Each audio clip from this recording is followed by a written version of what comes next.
தொடங்குவோம். எங்கள் நல்ல தகப்பனே, எங்கள் மத்தியிலே இடைபடும்படியாய் செபிக்கிறோம். நீர் இல்லாமல் நாங்கள் ஒன்றும் செய்ய இயலாத ஆண்டவரே, உம்மை முன்னிறுத்துகிறோம். உம்முடைய பாதத்திலே நாங்கள் காத்திருக்கிறோம். எங்கள் தகப்பன் பேசும்படியாகவும் பேசுவதை புரிந்து கொள்வதற்கு எதுவான ஞானத்தையும் எங்களுக்கு கட்டளையிடும்படியாகவும் கெஞ்சிட்டு இருக்கிறோம். ஆண்டவரே, மொழி புரியாமல் இருக்கிற பிள்ளைகளுக்காக நாங்கள் ஜெபிக்கிறோம்ப்பா. அவர்களுக்கு உதவி செய்யுங்க. சத்தியத்தை அறிந்து கொள்வதற்கு ஏதுவான சூழ்நிலைகளை உடைய பிள்ளைகளுக்கு ஏற்படுத்தி கொடுங்கப்பா. ஆண்டவரே, பலவித சூழ்நிலையிலே இதை ஆவலாய் கேட்டுக்கொண்டிருக்கிற ஒவ்வொரு பிள்ளைகளையும் உடைய கரங்களில் ஒப்புக் கொடுக்கிறோம். இன்னும் அதிகமாய் சத்தியத்தை அறிந்து சத்தியத்தின் பாதையிலே உடைய பிள்ளைகள் தங்களை ஒப்புக் கொடுப்பதற்கு உதவி செய்யுங்க. தேவைகள் எல்லாம் சந்திங்க. எங்களுடைய மத்தியில இடைபடுங்க. இயேசு கிறிஸ்துவின் மூலம் கேட்கிறோம் பிதாவே, ஆமென்.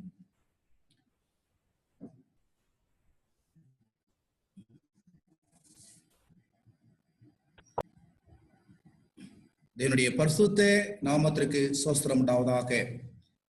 ஆண்டவர் ஏன் கொள்ளை நோய்களை அனுமதிக்கிறார்?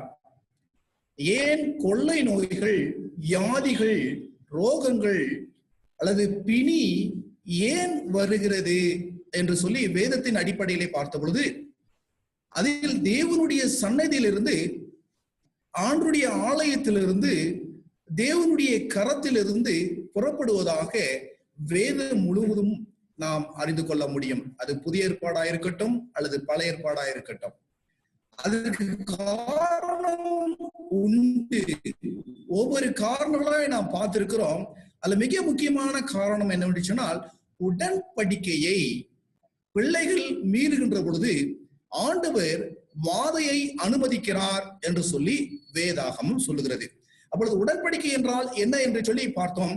அதை பார்க்காதவர்கள் அல்லது கேட்காதவர்கள் இதுக்கு முன்பாக இருக்கின்ற அந்த செய்தியை நீங்கள் தயவு செய்து கேட்கும்படியாய் உங்களை நான் கேட்டுக்கொள்கிறேன். நாம் கடந்த முறை நாம் பார்த்த பொழுது பரிசுத்த ஆவியானவரும் கூட ஒரு உடன்படிக்கையாய் கொடுக்கப்பட்டிருக்கிறார் என்பதை நாம் கண்டு கொண்டோம். அதுதான் ஏசாயா 59:22. உன் மேல் இருக்கிற என் ஆவியும் நான் உன் வாயில் அருளின என் வார்த்தைகளும் இது முதல் என்னென்றைக்கும் உன் வாயிலிருந்தும் உன் சந்ததியின் வாயிலிருந்தும் உன் சந்ததியின் வாயிலிருந்தும் நீங்குவதில்லை கர்த்தர் சொல்லுகிறார். இதுவே எனக்கு அவர்களோடு கூட என் உடன்படிக்கை என்று கர்த்தர் சொல்கிறார். ஆவியானவர் கூட நம்மோடு இருப்பதும் தேவனுடைய உடன்படிக்கையினாலே ஆவியானவர் இருக்கிறார். அப்போ இந்த ஆவியானவர் எப்பொழுது அப்படின்னா, நம்ம பார்த்தோம், ஆதியிலிருந்தே தேவனுடைய பிள்ளைகள் சுத்த இதயத்தோடு தேடுகிற பிள்ளைகளுக்கு ஆவியானவர் கீழ்ப்படியவர்களுக்கு கொடுக்கப்படுறார் என்று கடந்த முறை நாம் பார்த்தோம். நாம் தொடர்ந்து பார்க்கின்ற பொழுது எகிப்திலிருந்து புறப்பட்டு வந்த நாளிலிருந்து கூட உடன்படிக்கை பண்ணின வார்த்தையின்படியே ஆவியானவர் உங்கள் நடுவில் நிலை கொண்டிருப்பார், பயப்படாதீர்கள் என்று சொல்லி ஆகாய் மீண்டுமாய் எகிப்தை ஞாபகப்படுத்தி இஸ்ரேல் மக்களுக்கு ஆவியானவர் இருப்பதை, ஒரு உணர்வை கொடுப்பதை நாம் பார்க்க முடியும். நாம் இதை உடன்படிக்கை என்கின்ற பொழுது நாம் பார்த்தோம், சங்கீத புஸ்தகம் 25:14, Psalms 25:14, கர்த்தருடைய ரகசியம் அவருக்கு பயந்தவரிடத்தில் இருக்கிறது, அவர்களுக்கு தம்முடைய உடன்படிக்கை தெரியப்படுத்துவார். இதுவரை தெரியாமல் இருப்பீர்கள் என்று சொன்னால் ஆண்டவர் இதை ரகசியம் என்று சொல்கிறார். சில இடங்கள்ல மாத்திரம் ஆண்டவர் ரகசியம் என்று சொல்கிறார். கிறிஸ்துவை பற்றியது ரகசியம், இது கிறிஸ்துவையும் சபையும் பற்றியது ரகசியம் என்று அநேக ரகசியங்கள் இருக்கு. உடன்படிக்கையை கூட ஆண்டவர் ரகசியம் என்று சொல்கிறார்.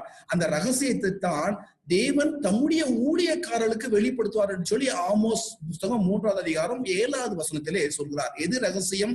உடன்படிக்கை. எனவே தான் ஒவ்வொரு உடன்படிக்கையாக நாம் பார்த்து கொண்டு வந்திருந்தோம். இதனுடைய நோக்கம் என்ன அப்படின்னா, பாவத்தை நீக்குவது கூட உடன்படிக்கை என்று சொல்லி நாம் பார்க்கிறோம். அந்த உடன்படிக்கையினுடைய நோக்கம் என்ன? பாவங்களை நம்மை விட்டு நீக்க வேண்டும். எனவே தான் பாவத்தை நீக்குவதே ஒரு உடன்படிக்கையாக ஆண்டவர் கொடுத்திருப்பதை நாம் என்ன பண்ணோம், நம்ம பார்த்தோம் இல்லைங்களா? இது எல்லாவற்றையும் நாம் பார்த்திருக்கிறோம். நமக்கு முன்மாதிரி யார்? இயேசுதான் நமக்கு முன்மாதிரி. யோவான் புஸ்தகத்திலே 13:15, John 13:15, நான் உங்களுக்கு செய்தது போல நீங்களும் செய்யும்படிக்கு உங்களுக்கு மாதிரியை காண்பித்தேன். அப்பொழுது நாம் வேதத்தை நாம் கற்று தேர வேண்டுமா? வேதத்தின்படி நடக்க வேண்டுமா? வேதத்தில் சொல்லியிருக்கிற ஒவ்வொரு சம்பவத்தையும் நாம் புரிந்து கொள்ள வேண்டும் என்று சொன்னால், கிறிஸ்துவனுடைய வாழ்க்கையில அப்படிப்பட்ட சம்பவங்கள் நடந்ததா என்று நாம் பார்க்கின்ற பொழுது அவர் நமக்கு சரியான அல்லது ஒரே முன்மாதிரியாய் இருக்க முடியும் என்று சொல்லி வேதம் சொல்கிறது. எனவே தான் தன்னுடைய சீடர்களை பார்த்த பொழுது என்னுடைய மாதிரியை உனக்கு காண்பித்தேன் என்று வேதம் நமக்கு சொல்வதை கிறிஸ்துவின் மூலமாக நாம் பார்க்க முடியும். ரோமர் 15:6, ரோமன்ஸ் 15:5, பொறுமையும் ஆறுதலையும் அளிக்கும் தேவன் கிறிஸ்து இயேசுவினுடைய மாதிரியின்படியே நீங்கள் ஏக சிந்தையுள்ளா இருக்கும்படிக்கு உங்களுக்கு அனுகிரகம் செய்வாராக. அது ஆங்கிலத்துல ஒரு வசனம் முன்ன பின்ன இருக்கு, அதை தெளிவுபடுத்தும்படியாக கேட்டுக்கொள்கிறேன். இது என்ன இருக்குதுன்னா, கிறிஸ்துவனுடைய மாதிரி. அப்ப எப்படி கிறிஸ்துவனுடைய மாதிரி நாம் பெற முடியும்? பொறுமை ஆறுதலையும் அளிக்கும் தேவன். இது ரெண்டத்தையும் நாம பெறுவதற்கு ஏக சிந்தையா இருந்தோம் அப்படின்னு சொன்னா, ஆண்டவருடைய ரகசியங்களை கிறிஸ்துவின் மூலமாக, ஆவியானவர் மூலமாக, அவருடைய ஊழியக்காரர்களுக்கு கொடுத்து, அவருடைய ஊழியக்காரர் மூலமாக அநேக பிள்ளைகளுடைய ரட்சிப்புக்காய் கொடுக்கப்படும் என்பதை நாம் அறிந்து கொள்ள முடியும். 1 பேதுரு 2:21, இதற்காக நீங்கள் அழைக்கப்பட்டிருக்கிறீர்கள், ஏனெனில் கிறிஸ்துவும் உங்களுக்காக பாடுபட்டு நீங்கள் தம்முடைய அடிச்சுவடுகளை தொடர்ந்து வரும்படி உங்களுக்கு மாதிரியை பின் வைத்து போனார். அப்ப பவுல் சொல்லுகின்ற பொழுதும், பேதுரு சொல்கின்ற பொழுதும், அல்லது கிறிஸ்துவே சொல்கின்ற பொழுதும் அவர் தெளிவுபடுத்துகிறார்கள், முன்மாதிரி கிறிஸ்து மாத்திரமே. ஒரு சபை நமக்கு முன்மாதிரி அல்ல, ஒரு ஊழியக்காரன் நமக்கு முன்மாதிரியா இல்ல, முன்மாதிரியா இருக்க வேண்டும் இல்லைங்களா? இல்லைன்னு சொல்லல. ஊழியக்காரன் முன்மாதிரியா இருக்க வேண்டும், திருச்சபை முன்மாதிரியா இருக்க வேண்டும். ஆனாலும் அதை காட்டிலும் நமக்கு முன்மாதிரி யார் என்று சொன்னால் இயேசு என்பதை வேதம் நமக்கு தெளிவுபடுத்துகிறது. எனவே தான் உடன்படிக்கை, சமாதானத்தின் உடன்படிக்கை நம்ம படிச்சுட்டோம். அங்கே நம்ம பார்க்கிறோம் லூக்காவின் புஸ்தகம் 1:79, லூக் சாப்டர் 1:79, நம்முடைய கால்களை சமாதானத்தின் வழியில் நடத்தவும் அவ்விரக்கத்தினாலே உன்னதத்திலிருந்து தோன்றிய அருணோதயம் நம்மை சந்தித்திருக்கிறது என்றார். அப்ப ஒன்று தெளிவாக புரிந்து கொள்ள வேண்டும், சமாதானம் உடன்படிக்கை என்று சொன்னால் சமாதானம் யார்? கிறிஸ்து.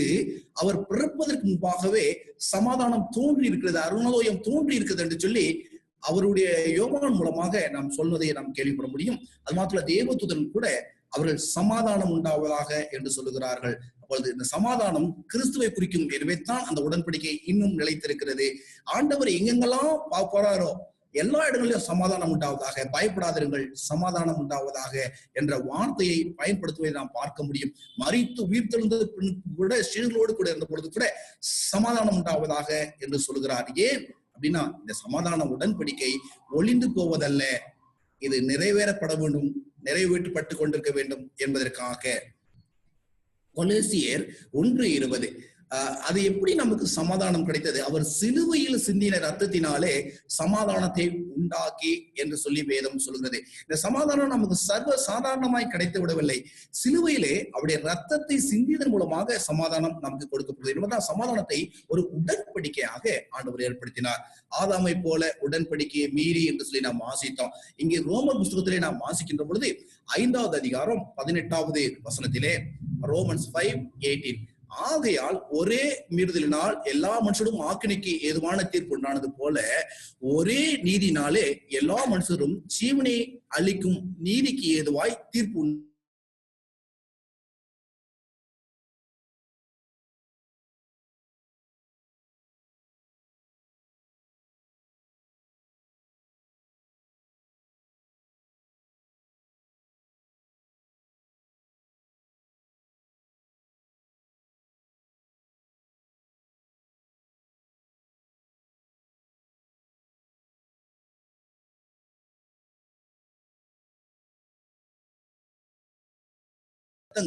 எல்லாமே கிறிஸ்துவினுடைய ரத்தத்தை குறிக்கிறது என்பதற்காக நாம் ரட்சிக்கப்படுவதற்கு இன்றும் நமக்கு கிறிஸ்துவுடைய ரத்தம் வேண்டும். அது எனவே தான் அதை பலியாக ஆண்டவர் கிறிஸ்து ஆவியான மூலமாக தீர்க்கதரிசிகளுடைய கரங்களிலே பிள்ளைகளுக்கு கொடுத்தார் என்பதை நாம் பார்க்க முடியும். ஆதியாகம புஸ்தகம் 6வது அதிகாரம் 18 வேலைக்குள்ளாக பிரவேசிங்கள், அது ஒரு உடன்படிக்கை என்று சொல்லி பார்த்தோம் நோவாவுக்கு. இங்கு எபிரேயர் 4:16 கிறிஸ்து அதை எவ்விதமாய் சொல்கிறார்? ஆர்க், இல்லைங்களா? கிருபாசனம். ஆதலால் நாம் இரக்கத்தை பெறவும் ஏற்ற சமயத்தில் சகாயம் செய்யும் கிருபை அடையவும் தைரியமாய் கிருபாசன தண்டையிலே சேர கடவும். இப்ப வேதம் நமக்கு சொல்லுகிறது, அந்த பேழைக்குள்ளாய் செல்கின்ற பொழுது அவர்கள் ரட்சிப்புக்குள்ளாக்கப்பட்டார்கள். இந்த கிருபாசனம் என்கின்ற அந்த பேழைக்குள்ளாய் வருகின்ற பொழுது அதில் இருக்கின்ற தேவனுடைய மகிமையும் அதில் இருக்கின்ற பிரமாணமும் நம்மை வழி நடத்துவதை கிறிஸ்துவனை நாம் பார்க்க முடியும். ஆதியாகமத்திலே பார்க்கின்ற போது நான் வில்லை உனக்கு உடன்படிக்கையாய் வைத்தேன் என்று சொல்லுகிறார். அதை கிறிஸ்துவனுடைய வாழ்க்கையில எப்படி என்று சொன்னால், வெளிப்படுத்தல் 4வது அதிகாரம் 3வது வசனத்திலே வீட்டில் இருந்தவர் பார்வைக்கு வஞ்சீரக்கலராகவும் பதும ராகமாகவும் ஒப்பாயிருந்தார். அந்த சிங்காசனத்தை சுற்றிலும் ஒரு வானவில் இருந்தது, அது பார்வைக்கு மகரந்தம் போல் தோன்றியது. அப்ப என்ன அப்படின்னா தேவனுடைய முக பிரசனம் என்று சொல்லி நமக்கு சொல்லுகிறது. அப்ப கிறிஸ்துவை பிரதிபலிக்கின்ற ஒரு மகிமை. எனவே தான் அதை நோவாவுக்கு அடையாளமாக கொடுத்தார். அது மாத்திரமல்ல, அதை உடன்படிக்கையாகவும் கொடுத்தார் என்பதை நாம் வாசித்தோம். இன்னும் ஆதியாகமம் 17:4 சகல ஜாதிகளுக்கும் தகப்பனாவாய், அது ஆதாமுக்கு கொடுக்கப்பட்ட ஆபிரகாமுக்கு கொடுக்கப்பட்ட ஒரு உடன்படிக்கை. ஆனால் 2 கொரிந்தியர் 6:18 நமக்கு சொல்லுகிறது, அப்பொழுது நான் உங்களை ஏற்றுக்கொண்டு உங்களுக்கு பிதாவா இருப்பேன், நீங்கள் எனக்கு குமாரரும் குமாரத்திகளா இருப்பீர்கள், சர்வ வல்லமை உள்ள கர்த்தர் சொல்கிறார். அப்ப இயேசுனுடைய வாழ்க்கையில இது எப்படி நிறைவேற்றுகிறார், ஒவ்வொரு உடன்படிக்கையும் எப்படி நிறைவேற்றுகிறார், அது தொடர்ந்து செயல்பட்டு கொண்டிருக்கிறார். நிறைவேற்றினால் சிலுவையில முடிஞ்சிடல. இன்னைக்கு நீங்களும் நானும் அவருடைய குமாரர்கள் தான், அல்லது அவருடைய குமாரத்திகள் தான். இந்த எப்பொழுது அவர் ஓடு கூட வாழ்கின்ற காலம் முழுவதுமாய் அவருடைய பிள்ளைகளாய் நாம் இருக்க போகிறோம். இந்த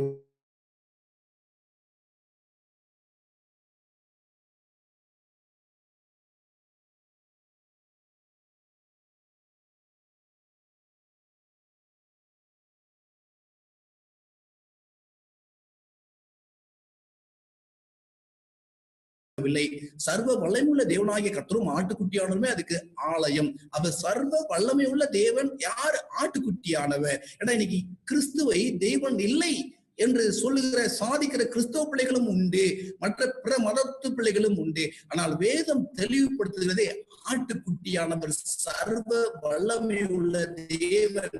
அந்த உடன்படிக்கை அவர்களுக்கு கொடுத்த உடன்படிக்கைத்தான் நமக்கும் அவர் தேவன் என்கின்ற உடன்படிக்கை என்பதை நாம் மறந்துவிடக் கூடாது.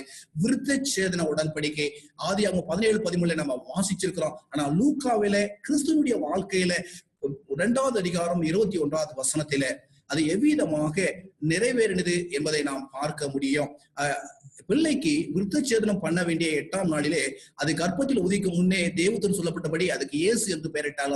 8வது நாளிலே கிறிஸ்து விருத்தச்சேதனம் பண்ணப்பட்டார். ரோம புத்தகத்தை நாம் படிக்கின்ற பொழுது மேலும் பிதாக்களுக்கு பண்ணப்பட்ட வாக்கு தத்தங்களை உறுதியாக்கும்படிக்கு தேவனுடைய சத்தியத்தை நிமித்தம் இயேசு கிறிஸ்து விருத்தச்சேதனம் உள்ளவர்களுக்கு ஊழியக்காரர் என்று. அப்ப கிறிஸ்து விருத்தச்சேதனம் உள்ளவர்களுக்கு யாருங்களா அவர் ஊழியக்காரர் என்று சொல்லி நாம் ரோமருக்கு எழுதின பவுல அப்போஸ்தலனுக்கு நாம் பார்க்க முடியும். யார் இவர்களுக்காக யார் இதயத்திலே விருத்தச்சேதனம் பண்ணப்பட்டவர்களுக்கு கிறிஸ்து ஒரு ஊழியக்காரர் என்று நாம் தெரிந்து கொள்ள வேண்டும். அப்ப அந்த இருதயத்துக்கு ஏதுவான விருத்தச்சேதனமும் உடன்படிக்கையும் தொடர்ந்து கொண்டிருப்பதே என்ற மாமிச பிரகாரமான விருத்தச்சேதனம் தொடர்ந்து கொண்டிருக்கிறது. அதாவது இருதயத்தினுடைய நுனித்தோலை கர்த்தருக்கு என்று சொல்லி விருத்தச்சேதனம் பண்ணுவது. எபிரேய புஸ்தகத்திலே நாம் பார்க்கிறோம் 4வது அதிகாரம் 15வது வசனம். அதை என்னாமத்துல நம்ம படிச்சோம் 25:13 நித்திய ஆசாரிய பட்டத்துக்குரிய உடன்படிக்கை. அது என்ன எபிரேயர் 4:15 பார்க்கிறோம். Hebrew 4:15 நம்முடைய பலவீனங்களை குறித்து பரிதபிக்க கூடாத பிரதான ஆசாரியர் நமக்கு இராமல் எல்லா விதத்திலும் நம்மை போல் சோதிக்கப்பட்டும் பாவம் இல்லாதவராயிருக்கிற பிரதான ஆசாரியரே நமக்கு இருக்கிறார் என்று சொல்லி பேசலாம். அப்படின்னா நம்மை போல் பாடுபட்டு அவர் பிரதான ஆசாரியரா இருக்கிறார். அப்ப என்ன அர்த்தம்? ஆசாரிய உடன்படிக்கையும் தொடர்ந்து கொண்டு இருக்கிறது என்பதை விசுவாச பிள்ளைகள் புரிந்து கொள்ள வேண்டும். எனவே தான் ஆண்டவர் நம்மை பார்த்து நீங்கள் ஆசாரிய கூட்டம் என்று சொல்றார். அவர் பிரதான ஆசாரியராக இருக்கிறார். எபிரேயர் 8:2 சொல்லுகிறது, பரிசுத்த ஸ்தலத்திலும் மனுஷரால் அல்ல கர்த்தரால் ஸ்தாபிக்கப்பட்ட மெய்யான கூட்டத்திலும் ஆசாரிய ஊழியர்களுமாகிய பிரதான ஆசாரியர் நமக்கு உண்டு என்று சொல்லி வேதம் தெளிவாய் சொல்லுகிறது. அப்பொழுது அந்த உடன்படிக்கை ஆண்டவர் எந்த ஒரு காரியத்தை கொடுத்தாலும் ஒரு அவசரத்திற்கு கொடுக்கணும் அப்படின்னு சொல்லி கொடுக்கல. ஆண்டவர் யோசித்து நிதானித்து பல முறை அதை நமக்கு உபயோகமா இருக்கும்படி எத்தனை தலைமுறை வந்தாலும் சரி, எவ்வளவுதான் முன்னேற்றமான தலைமுறைகள் வந்தாலும் அவர்களுக்கும் இது உபயோகமா இருக்கும் என்று சொல்லி ஆண்டுடைய ஞானத்திலே கொடுக்கப்பட்டதுதான் இந்த உடன்படிக்கை. யாத்திராகமம் 6:4 கானான் தேசத்தை உங்களுக்கு என்ன பண்றேன், உடன்படிக்கையாய் கொடுக்கிறேன். ஆனால் எபிரேய புத்தகத்திலே அவர் எழுதுகிறார், தேவனுடைய ஜனங்களுக்கு இளைப்பாறுதல் காலம் இனி வருவதா இருக்கு. அப்ப ஏற்கனவே யோசுவா இளைப்பாறுதலுக்குள்ள பிரவேசிக்க பண்ணல, இனி வருவதா இருக்கிறது. அப்ப என்ன அர்த்தம் அப்படின்னு சொன்னா, அந்த இளைப்பாறுதல் நாம் பரலோகத்திற்கு போகிற இளைப்பாறுதலுக்கு அது இருப்பதினால அந்த இளைப்பாறுதல் தொடங்குகிறது. அந்த இளைப்பாறுதலை நாம் பின் செல்ல வேண்டும் என்று சொன்னால் தெளிவாய் சொல்லுகிறார் எபிரேய புத்தகத்திலே பவுல் அப்போஸ்தலன் எழுதுகின்ற பொழுது 4:10, ஏனெனில் அவருடைய இளைப்பாறுதலை பிரவேசித்தவன் தேவன் தம்முடைய கிரியைகளை முடித்து ஓய்ந்தது போல தானும் தன் கிரியைகளை முடித்து ஓய்ந்திருப்பான். அப்ப தெளிவா சொல்றாரு, நீ பரலோகம் என்கின்ற கானான் தேசம் என்கின்ற ஓய்வுக்கு போனாலும், பரலோகத்திற்கு போக வேண்டிய அந்த ஓய்வு தேசமாகி அந்த பரம கானானுக்கு போக வேண்டும் என்று சொன்னாலும், கிறிஸ்து எப்படி ஓய்ந்திருந்தாரோ அதே போல ஓய்ந்திருக்க வேண்டும். அப்பொழுதுதான் அந்த கானான் என்கின்ற அந்த உடன்படிக்கையை நாம் ஆவிக்குரிய கானான்ல நிறைவேற்ற முடியும் என்று நாம் அறிந்து கொள்ள முடியும் என்ற பவுல் தான் திரும்ப சொல்றார். நம்ம வாசிப்போம் 4:11. ஆகையால் அந்த திஷ்டாந்திரத்தின்படி ஒருவனும் கீழ்ப்படியாமையினால் விழுந்து போகாதபடிக்கு நாம் இந்த இளைப்பாறுதலை பிரவேசிக்க ஜாக்கிரதை உள்ளவர்களா இருக்க கடவுள். அப்ப என்ன சொல்றாரு அப்படின்னு சொன்னா, ஜாக்கிரதையா இருக்கணும் அப்படின்னு சொல்றாரு. அப்ப எதுக்கு ஜாக்கிரதையா இருக்கணும்? எப்ப வாரத்தின் 7ஆம் நாளை நாம் ஓய்ந்திருந்து ஆசிக்கிறோமோ அப்பதான் பரலோகத்துடைய ஓய்வுக்குள்ளாய் போக முடியும் என்பதற்காகத்தான் அதை முன் சொல்லி, அதன் பின்பாக ஆண்டவர் ஓய்ந்திருந்தார் என்று சொல்லி, ஆண்டவர் ஆசீர்வதித்தார் என்று சொல்லி அதுக்குள்ளே நீங்கள் போவதற்கு ஜாக்கிரதையாயிருங்கள் என்று சொல்கிறார்கள். அப்பொழுது என்னன்னா, கானான் தேசத்தை குறித்த அந்த உடன்படிக்கையும் ஓய்வு நாளை குறித்து தானே பின்னாடி நம்ம படிக்க போகிறோம், தொடரும். அது மாத்திரம் இல்ல, உப்பு என்ற ஒரு உடன்படிக்கை இயேசு கிறிஸ்துவின் வாழ்க்கையில எவ்விதமாய் உப்பு செயல்படுகிறது ஆண்டவர் சொல்றாரு மத்தேயு 5:13, நீங்கள் பூமிக்கு உப்பா இருக்கிறீர்கள், உப்பானது சாரமற்று போனால் இதனால் சாரமாக்கப்படும், வெளியே கொட்டப்படுவதற்கு மனுஷனாலும் மிதிக்கப்படும் வழியே வேறொன்றுக்கும் உதவாது. அப்ப என்ன சொல்றாங்க, ஆண்டவரும் நீங்க உப்பா இருக்கிறீங்க. அப்ப உப்பு எதற்காக? அங்கு எல்லா பலிகளிலும் உப்பு கொடுக்கப்பட வேண்டும். உப்பு இல்லாத பலிகள் ஏற்றுக்கொள்ளப்பட மாட்டாது. செலுத்துகின்ற எல்லா போஜன பலிகளிலும் உப்பு அவசியம் என்று சொல்லி வேதம் சொல்றது. எனவே தான் கிறிஸ்துவ வாழ்க்கையில அதை நாம் தெளிவாய் நாம் படிக்கிறோம். கொலோசியர் 4:6 உங்கள் வசனம் எப்பொழுதும் கிருபை பொரிந்ததாயும் உப்பால் சாரமேற்றப்பட்டதாயும் இருப்பதாக. வசனம் தான் இங்கு உப்புக்கு. அந்த வசனம் நாம் ஏற்றுக்கொள்கின்ற பொழுது ரட்சிப்பு கொண்டு போகிற வசனமா இருந்தோம் என்று சொன்னால் அது சாரமேற்றப்பட்ட வசனம். ரட்சிப்பை கொடுக்காத ஒரு சூழ்நிலையில நாம் தவறை கற்றுக்கொண்டிருந்தோம் என்று சொன்னால், தவறை புரிந்து கொண்டிருப்போம் என்று சொன்னால் அது ரட்சிப்புக்குள்ளாய் வழி நடத்தாது. எனவே தான் அதை கொலோசியருக்கு எழுதுகின்ற பொழுது தெளிவாய் சொல்கிறார், வசனம் என்கின்ற கிருபை பொருந்திய உப்பால் சாரமேற்றப்பட வேண்டும். சத்தியத்தினாலே தேவனுடைய பிள்ளைகள் சாரமேற்றப்பட வேண்டும். எனவே தான் அந்த உப்பு உடன்படிக்கை கிறிஸ்துவனுடைய வாழ்க்கையிலே நமக்கும் செயல்படுவதை நம்மால் பார்க்க முடியும். அப்பம் என்கின்ற நித்திய உடன்படிக்கை கிறிஸ்துவுக்குள்ளாக எவ்விதமாய் யோவான் 6:51 சொல்கிறது. ஜான் 6:51, நானோ வானத்திலிருந்து இறங்கின ஜீவ அப்பம், இந்த அப்பத்தை புசிக்கிறவன் என்றைக்கும் பிழைப்பான், நான் கொடுக்கும் அப்பம் உலகத்தின் ஜீவனுக்காக நான் கொடுக்கும் என் மாமிசமே என்றார். அப்ப இந்த அப்பம் யார் என்று சொல்லி நமக்கு வேதம் சொல்றதுன்னு சொன்னா கிறிஸ்து. அப்ப அப்பம் என்கின்ற உடன்படிக்கையை நாம் பார்க்கின்ற பொழுதெல்லாம் கிறிஸ்துனுடைய சரீரம் எனக்காய் பிக்கப்பட்டது. இன்னும் என் பாவம் செய்கின்ற பொழுதெல்லாம், எப்பொழுதெல்லாம் நான் என் ஆண்டவரை நோக்கி பார்த்து இருக்கிறோனோ கிருபைக்கு, அப்பொழுதெல்லாம் என் ஆண்டுடைய சரீரம் எனக்காய் பிக்கப்பட்ட அப்பமாய் உடன்படிக்கையாய் இருக்கிறது என்பதை நான் புரிந்து கொள்கிறேன். அதுதான் வேதம் சொல்லிக் கொண்டிருக்கிறது. அப்போஸ்தலர் புத்தகத்திலே நம்ம 2 ராஜாக்கள் 17:35 நான் பார்க்கின்ற பொழுது, அந்நிய தேவர்களுக்கு பயப்படாது, உடன்படிக்கை அந்நிய தேவர்களுக்கு பயப்படாதீங்க, அது ஒரு உடன்படிக்கை.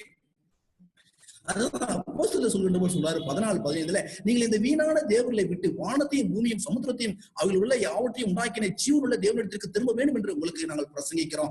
மெயின் என்ன அப்படின்னா, பழைய ஏற்பாட்டிலும் அந்நிய தேவர்களை கொடுக்கிற அது ஒரு உடன்படிக்கை, புதிய ஏற்பாட்டில் அதுதான். ஏன்டா சிருஷ்டிகரை தொழுதுகொள், அவர்தான் உருவாக்கினார் என்று சொல்லி வேதம் சொல்லிவதை நாம் பார்க்க முடியும். இன்னும் 29-21 உபாகமத்திலே டியூட்டரானமி 29:21 நியாயப்பிரமாண புஸ்தகத்தில் எழுதியிருக்கிற உடன்படிக்கையின் சகல சாபங்கள் அப்படின்ற வருகிறது. அப்ப இது எப்படி கிறிஸ்துவனுடைய வாழ்க்கையில செயல்படுகிறது என்று நாம் பார்க்கின்ற பொழுது லூக்கா 2:23 சொல்றது, அவரை முதற் பேரான எந்த ஒரு ஆண் பிள்ளையும் கர்த்தருக்கு பசுத்தம் எனப்படும் என்று கர்த்தருடைய நியாய பிரமாணத்திலே எழுதியிருக்கிறபடி அவரை கர்த்தருக்கென்று ஒப்பு கொடுத்தார்கள்.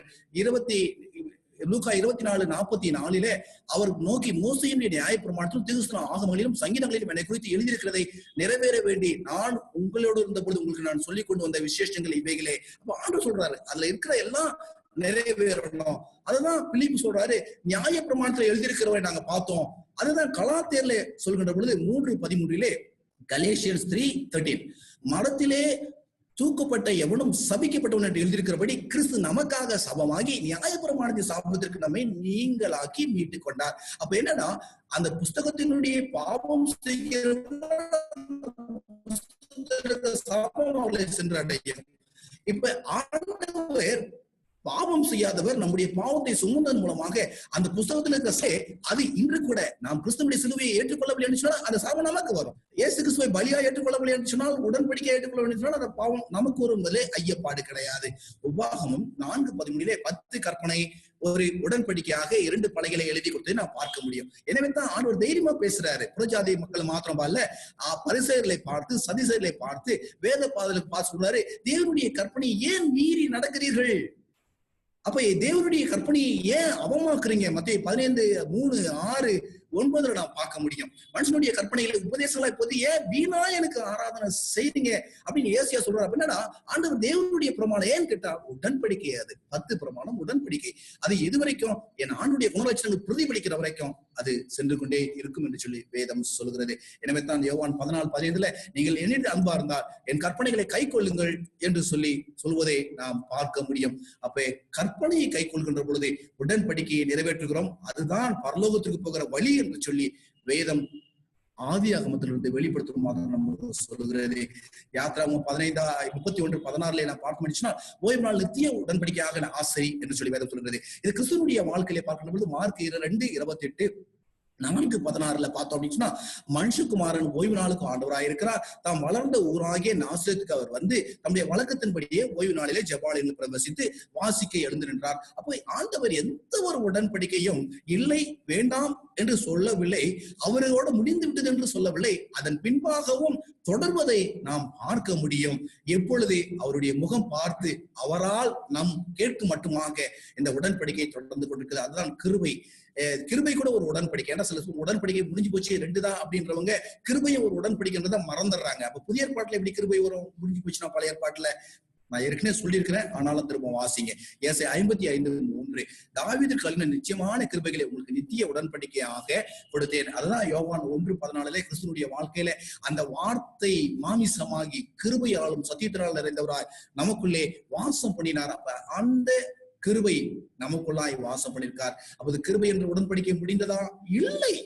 ஆண்டவர் எது கொடுத்தாலும் ஆண்டவர் நம்முடைய பிரயோஜனத்திற்காகவும் அவரை திரும்ப முகமுகமாய் பார்க்க மட்டுமாகவும் ஆண்டவர் நமக்கு கொடுக்கிறார் என்பதை நாம் மறந்து விடக்கூடாது. அதில் ஏதாவது மாற்றங்கள் இருக்கும் என்று சொன்னால் நிச்சயம் ஆண்டவர் வேதத்திலே சொல்லி இருப்பார். ஏசாயாவின் புஸ்தகம் 59:27 ஆவி, இது நம் தொடக்கத்திலே நாம் என்ன பண்ணிருக்கிறோம், இதை நம்ம படிச்சிருக்கிறோம். அப்ப தேவன் அது எவ்விதமாய் கிறிஸ்துவனுடைய வாழ்க்கையில நிறைவேறுகிறது?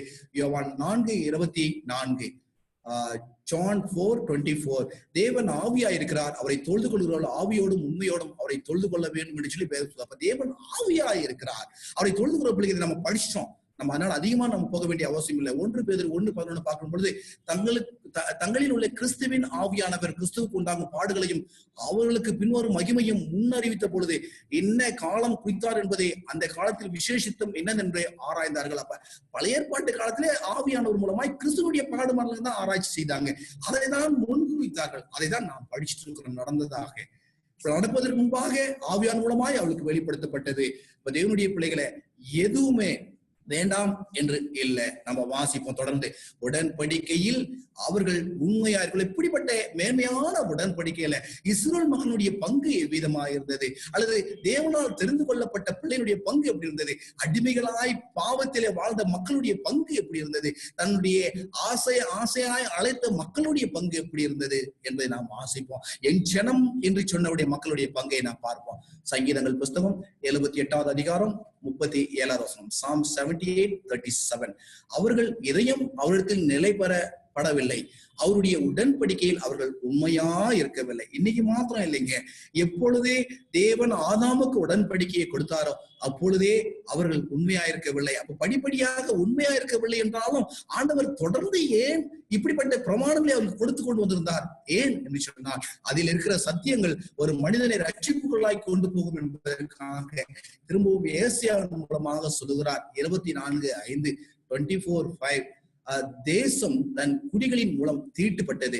அவர்கள் நியாயப்பிரமாணத்தை மீறி கட்டளைகளை மாறுபாடாக்கி நித்திய உடன்படிக்கையை முறித்தார்கள் என்று சொல்லி வேதம் சொல்லுகிறது. இப்ப என்ன சொல்றாங்க அப்படின்னா, உடன்படிக்கையை அவர்கள் முறித்து போட்டாங்க. நாம என்ன உடன்படிக்கை காலம் அதை கை கொண்டாங்க அப்படின்னு சொல்றது கிடையாது. யார் கை கொண்டாங்க? இன்னைக்கு உண்மையா இருக்கிற பிள்ளைகள் எப்படி கை கொள்றாங்களோ அதே போல அன்னைக்கு உண்மையா இருந்த பிள்ளைகள் இன்னைக்கு ஆவியான் மூலமாய் நடத்தப்படுகள் எப்படி கை கொள்றாங்களோ அன்னைக்கு ஆவியான மூலமாய் நடத்தப்பட்ட பிள்ளைகள், சத்தியத்திற்கு சாட்சியா இருந்த பிள்ளைகள் தான் என்ன பண்ணாங்க? கை கொண்டார்கள். ஆனால் மற்றவர்கள் மீறி நடப்பதை வேதத்தின் மூலமாய் பார்க்க முடியும். எனவே தான் ஆண்டவர் அவங்களுக்கு எச்சரிப்பை கொடுப்பதை நாம் பார்க்க முடியும். ரோம புஸ்தகத்துல கூட பவுல் எழுதுகிறார் 1:31, உணர்வில்லாதவர்களாயும் உடன்படிக்கைகளை மீறுவர்களாயும் சுவாப அன்புள்ளாதவர்களாயும் இணங்காதவர்களாயும் இரக்கமில்லாதவர்களாயும் இருக்கிறார்கள். அப்ப எப்படி எழுதுறார்? இது கிறிஸ்து மரித்த பின்புதானே ரோமருக்கு பவுல் அப்போஸ்தலர் எழுதுறாரு. அப்படி எழுதும்போது என்ன சொல்றாரு? உடன்படிக்கை அப்படின்னு எழுதல, உடன்படிக்கைகளை. நல்லா தெளிவா நம்ம வாசம் அப்படின்னு சொன்னா, உடன்படிக்கைகளை அப்படின்னா உடன்படிக்கைகள் தொடர்ந்து கொண்டிருக்கிறது. அதை மீறுகிறவர்கள் உணர்வற்றவர்கள் எழுதுறாரு. உணர்வு இல்லாதவர்களாயும், அது மாத்திரம் அதை மீறுகிறவர்கள் சுவாப அன்பு இல்லாதவர்களாயும், அதை மீறுகிறவர்கள் இணக்கத்திற்கு வராதவர்களாயும், அல்லது மீறுகிறவர்கள் இரக்கம் இல்லாதவர்களாயும் இருக்கிறார்கள். அப்படிப்பட்ட பிள்ளைகள் இருந்தார்கள், இப்பொழுதும் இருந்து கொண்டிருக்கிறார்கள் என்று சொல்லி பவுல் அப்போஸ்தலன் எழுதுவதை நாம் பார்க்க முடியும். இங்கே நாம் வாசிக்கிறோம். சரி, மக்கள் என்ன சொல்றாங்க அப்படின்னு சொன்னா, உடன்படிக்கையை கை கொண்ட அளவிற்கு வேதம் தெளிவாய் நமக்கு சொல்லுகிறது. அவர்கள் கை கொள்ளவில்லை, அநேகர் கை கொள்ளவில்லை என்றுதான் சொல்றது. ஆனாலும் ஆண்டுடைய இரக்கங்கள், அவருடைய கிருபைகள் அவர்களோடு கூட இருந்து அவர்களை ஏவிக்கொண்டே வந்தது என்பதை நாம் பார்க்க முடியும். ஆண்டவர் என்ன சொல்றார்? நான் அவர்கள் தேவனாகிய கர்த்தர், ஒரு காலமும் உடன்படிக்கையை முறித்து போடுவதில்லை. நீங்க உபாகமம் 4:31 நீங்க வாசிங்க அப்படின்னு சொன்னா, உபாகமம் 4:31, உன் தேவனாகிய கர்த்தர் இரக்கமுள்ள தேவனாய் இருக்கிறபடியால் அவர் உன்னை கைவிட மாட்டார், உன்னை அழிக்கவும் மாட்டார், உன் பிதாக்களுக்கு தாம் ஆணையிட்டு கொடுத்த உடன்படிக்கையை மறக்கவும் மாட்டார். அப்ப தெளிவா நமக்கு போட்டிருக்கு. நம்ம எங்கேயும் போக வேண்டிய அவசியம் இல்லை. ஆண்டவர் தெளிவா சொல்றாரு, நான் உன்னை அழிக்க மாட்டேன், உன்னை கைவிட மாட்டேன். நான் ஏன் அப்படின்னா, நான் இரக்கம் உள்ள ஆண்டவர். அப்ப என்ன, நான் உடன்படிக்கையை ஏற்படுத்தினது ஆண்டவர். ஏதாவது மாற்றம் கொண்டு வர வேண்டும் சொன்னால் ஆண்டவர் கொண்டு வர வேண்டும். நான் பெற்றுக்கொண்டவன், நான் எந்த ஒரு மாற்றமும் கொண்டு வர முடியாது. அதுதான் வேத சட்டம் என்பதை நாம் அறிந்து கொள்ள வேண்டும். ஆனால் இங்கு வேதம் சொல்வது, நான் என் உடன்படிக்கையை மறக்க மாட்டார் என்று சொல்லி ஆணையிட்டு சொல்வதை நாம் பார்க்க முடியும். நியாயாதிபதியின் புஸ்தகத்திலே 2:1 ஜட்ஜஸ் 2:1, கர்த்தருடைய தூதனானவர் கில்காலிலிருந்து போகிமுக்கு வந்து, நான் உங்களை எகிப்திலிருந்து புறப்பட பண்ணி உங்கள் பிதாக்களுக்கு ஆணையிட்ட தேசத்தில் நான் உங்களை கொண்டு வந்து விட்டு உங்களோடு பண்ணின என் உடன்படிக்கையை நான் ஒரு காலமும் முறித்து போடுவதில்லை. பொய் சொல்ல தேவன் மனிதர் அல்ல. ஆண்டவர் இவ்வளவு உறுதியாய் சொல்லப்படுறார். நீங்க தெளிவா வாசிங்க அப்படின்னு சொன்னா, அந்த 2:1 ஸ்டார்டிங் நீங்க பார்க்கலாம். கர்த்தருடைய தூதனானவர், நீங்க ஆங்கிலத்துல பார்க்கின்ற பொழுது and angels of the lord. அந்த கர்த்தருடைய தூதனானவர் யார் தெரியுங்களா? நீங்க அதிகமா தெரிஞ்சுக்கணும் அப்படின்னு சொன்னா நீங்க என்ன பண்ணுங்க, ஆதியாகம புஸ்தகத்துல ஆபிரகாம் சந்தித்தது யார், அதுல என்ன போட்டிருக்குன்னு வாசிங்க. அல்லது யாக்கோபு யாரோடு போராடினார் என்று சொல்லி நீங்க வாசித்து பாருங்க, அது உங்களுக்கு தெளிவா தெரியும். அப்ப நான் உங்களோடு பண்ணின என் உடன்படிக்கையை நான் ஒரு காலமும் முறித்து போடுவது இல்லை என்று சொன்னது யார் அப்படின்னா, கர்த்தருடைய தூதனானவர் இருந்த நம்முடைய தேவாதி தேவனாகிய கிறிஸ்து என்பதை மறந்து விடக்கூடாது. தேவனுடைய பிள்ளைகளே, எவ்விதமாய் அவரே மாற்றுவார், ஒரு பொழுதும் ஒரு காலமோ முடித்து போடுவதில்லை என்று சொல்லுகிறார். சங்கீதங்களின் புஸ்தகம் 89:34 இவ்விதமாய் சொல்கிறது. Psalms 89:34, என் உடன்படிக்கையை மீறாமலும் என் உதடுகள் விளம்பினதை மாறாமலும் இருப்பேன். அப்ப தெளிவா ஆண்டவர் சொல்லிட்டாரு. எப்படி ஆண்டவர் உடன்படிக்கையை மீறுவார்? ஒரு இடம் 2 இடம் கிடையாது, எத்தனை இடத்தை பார்த்தாலும் அநேக வசனங்கள் என்னால போட முடியல, என்கிட்ட நேர குறைவுனால. இங்கே எல்லா இடங்களையும் பார்க்கும்போது நான் என்னுடைய உடன்படிக்கையை நான் மீறப்போவது கிடையாது. என் உதடுகள் விளம்பினதை மாற்றாமலும் இருப்பேன். அப்படின்னா அவர் கர்த்தர், அவர் இரக்கம் உள்ளவர் என்று சொல்லி வேதம் சொல்கிறது. சங்கீதங்களின் புஸ்தகம் 106:45, சாம்ஸ் 106:45. அவர்களுக்காக தமது உடன்படிக்கையை நினைத்து தமது மிகுந்த கிருபையின்படி மனஸ்தாபப்பட்ட. அப்ப வேதம் எப்படி ஐயா அவர் உடன்படிக்கை நினைக்கிறாரு அப்படின்னு வேதம் சொல்லுது அப்படின்னு சொன்னா, அவர் உடன்படிக்கையை நினைக்கலன்னா எனக்கு கிருபை கிடைக்காது. அவர் உடன்படிக்கையை நினைக்கல அப்படின்னா எனக்கு ஆவியானவர் கிடைக்க மாட்டாரு. அவர் உடன்படிக்கையை நினைக்கல அப்படின்னா இயேசு என்கின்ற உடன்படிக்கையே எனக்கு கிடைச்சிருக்காது. எனவே தான் வேதம் தெளிவா சொல்கிறது, நீங்கள் உடன்படிக்கையை மறந்தாலும், நீங்கள் தாறுமாறாக்கினாலும், நீங்கள் வேண்டாம் என்று சொன்னாலும், அல்லது நீங்கள் கிழித்து போட்டாலும், உங்களுடைய இருதயத்தை நீங்கள் அடைத்து போட்டாலும், ஆண்டவர் தெளிவாய் சொல்கிறார், கிருபையின்படியே அவர் மனஸ்தாபப்பட்டு அந்த உடன்படிக்கையை மீண்டும் நினைப்பதற்கு என்னென்ன வழிகள் இருக்கிறதோ அத்தனையும் செய்வேன் என்று சொல்லி ஆண்டவர் வாக்குத்தத்தம் செய்து கொண்டிருக்கிறார். லூக்காவின் புஸ்தகம் 1:70 நாம் வாசிக்கின்ற பொழுது நம்முடைய பரிசுத்த உடன்படிக்கையை நினைத்தருளி என்று சொல்லி பேசுகிறோம். அப்ப கிறிஸ்து பிறப்பதற்கு கூட வேதம் சொல்வது ஏற்கனவே உடன்படிக்கை கொடுக்கப்பட்டிருக்கிறது. எவ்விதமாய் உடன்படிக்கையினுடைய தலைவன், உடன்படிக்கையினுடைய மத்தியஸ்தர், உடன்படிக்கையினுடைய தூதன் எவ்விதமாக அவர் மரிப்பார், பிறப்பார் என்று சொல்லப்பட்டிருக்கிறது. எனவே தான் அதை லூக்காவிலே அழகாய் சொல்கின்ற போல சொல்கிறார்கள், தன்னுடைய உடன்படிக்கை, பரிசுத்த உடன்படிக்கையை நினைத்தறினால் என்று சொல்லி. தேவனுடைய பிள்ளைகள் இன்று வேதத்தை சரியாய் வாசிக்காததினால அவர்கள் என்ன செய்கிறார்கள் என்று சொன்னால், உடன்படிக்கை ஒளிந்து போனது, அதை பரிசுத்தம் இல்லாதது போலவும், தீண்டத்தகாதது போலவும், அது வேண்டாதது போலவும் யோசித்துக் கொண்டிருக்கிறார்கள். அதை நாம் படிப்போம். ஆனால் வேதம் சொல்கிறது பரிசுத்த உடன்படிக்கை. இன்னைக்கு அவங்க ஏன் இப்படி பரிசுத்த உடன்படிக்கையை அவங்களால புரிந்து கொள்ள முடியவில்லை என்று சொன்னால், உடன்படிக்கையா இருக்கிற ஆவியானவர் அவங்கள்ட்ட இல்லை. ஆனா அவர்கள் ஆவியானவர் போல் தோற்றம் அளிக்கிற வஞ்சிக்கிற ஆவியின் மூலமாக, ஏமாறுவதன் மூலமாய் வேதத்தை அவர்களால் முழுமையாய் புரிந்து கொள்ள முடிவதில்லை. புரிந்து கொள்வதற்காகவாய் அவர்கள் நேரங்களை செலவழிப்பதும் கிடையாது. அல்லது அவர்கள் ஆவியானவர் இருக்கிறார் என்று சொல்லி தங்களை தாங்களே ஏமாற்றி தன்னுடைய திருச்சபையும் விசுவாச பிள்ளைகளையும் ஏமாற்றி கொண்டிருக்கிறார்கள். அவங்க சொல்லுகிற கருத்துக்கு நாம் வருவோம். புதிய உடன்படிக்கை ஒன்று இருக்கும் என்று சொன்னால் அது என்ன என்பதை நாம் இங்கே பார்க்கலாம். எரேமியா புத்தகத்திலே 31:31 இவ்விதமாய் சொல்லுகிறார். ஜெரேமியா 31:31, இதோ நாட்கள் வரும் என்று கர்த்தர் சொல்லுகிறார், அப்போது இஸ்ரவேல் குடும்பத்தோடு யூதா குடும்பத்தோடும் புதிய உடன்படிக்கை பண்ணுவேன். அப்ப தெளிவா புரிஞ்சுக்கணும், ஏதோ புதிய கிறிஸ்துவ பிள்ளைகளோடு மாத்திரம்தான் அப்படின்னு வேதம் சொல்லல. இங்க கிறிஸ்துவ பிள்ளைகளை சொல்ல, இன்னும் சொல்ல போனா இஸ்ரவேல் குடும்பத்தோடும் யூதா குடும்பத்தோடும் தான் புதிய உடன்படிக்கை பண்ணுவேன் என்று சொல்லி வேதம் நமக்கு சொல்லுகிறது. இன்னைக்கு ஓய்வு நாள் என்பது அது இஸ்ரவேலருக்கு, அது யூதனுக்கு சொல்றவங்களுக்கு நான் சொல்ல கடமைப்பட்டிருக்கேன். இந்த புதிய உடன்படிக்கையும் நீங்க சொல்ற மாதிரி நான் எடுத்துக்கிட்டேன் அப்படின்னா, இங்க இஸ்ரவேல் குடும்பத்தாருக்கும் யூத குடும்பத்தாருக்கும் தான் புதிய உடன்படிக்கை அப்படின்னு எடுத்துக்கணும். ஆனா நான் அப்படி சொல்ல நான் பிரயாசப்படல. வேதம் தெளிவாய் சொல்வது, ஆவிக்குரிய இஸ்ரவேலர்களுக்கு, ஆவிக்குரிய யூதர்களுக்கு, இன்னும் சரீர பிரகாரமான யூதர்களும் இஸ்ரவேலர்களும் கர்த்தரை ஏற்றுக்கொண்டார், அவர்களுக்கும் இந்த புதிய உடன்படிக்கை என்று சொல்லி நான் வேதத்தின் மூலமாய் தெரிந்து கொண்டேன். அதை நான் சொல்ல பிரயாசப்படுறேன். எரேமியாவில் 31:33 சொல்லுது, வாசிப்போம் நம்ம.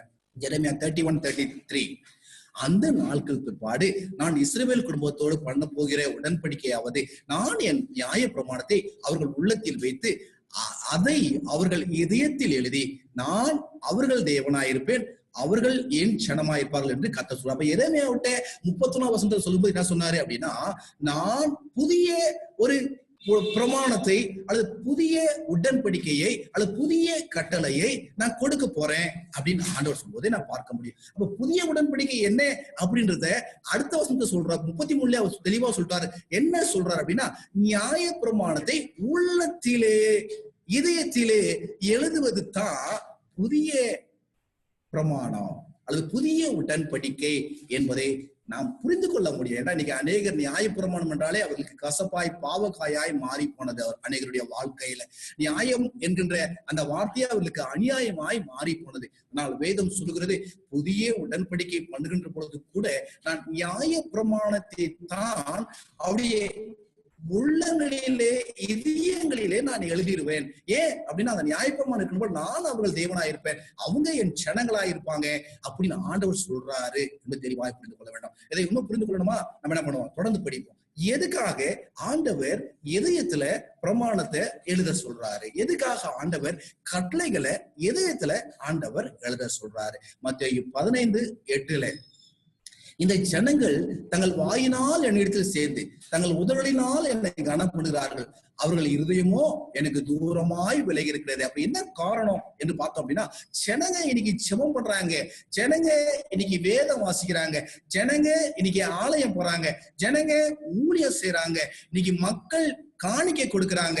ஆனா அவருடைய இருதயம் கடவுளோடு கூட இணைந்திருக்குமா அப்படின்னா இல்ல. அப்ப ஆண்டவருக்கு எது முக்கியம்? அதுதான் வேதம் சொல்றது, இதயம் ஆண்டவருக்கு முக்கியம். அதனாலதான் ஆண்டவர் தெளிவுபட்டார், என்னுடைய இருதயம் தூரமாய் விலகி இருக்கிறது. அதுக்கு அடுத்து மேத்யூ 15:18 சொல்லுது, வாயிலிருந்து புறப்படுகிறவர்கள் இதயத்திலிருந்து புறப்பட்டு வரும், அவைகளே மனுஷனை தீட்டுப்படுத்தும். அப்ப என்ன அர்த்தம் அப்படின்னா, வாயிலிருந்து புறப்படுகிறவை எங்கிருந்து வருதுன்னா இதயத்திலிருந்து புறப்பட்டு வருகிறது.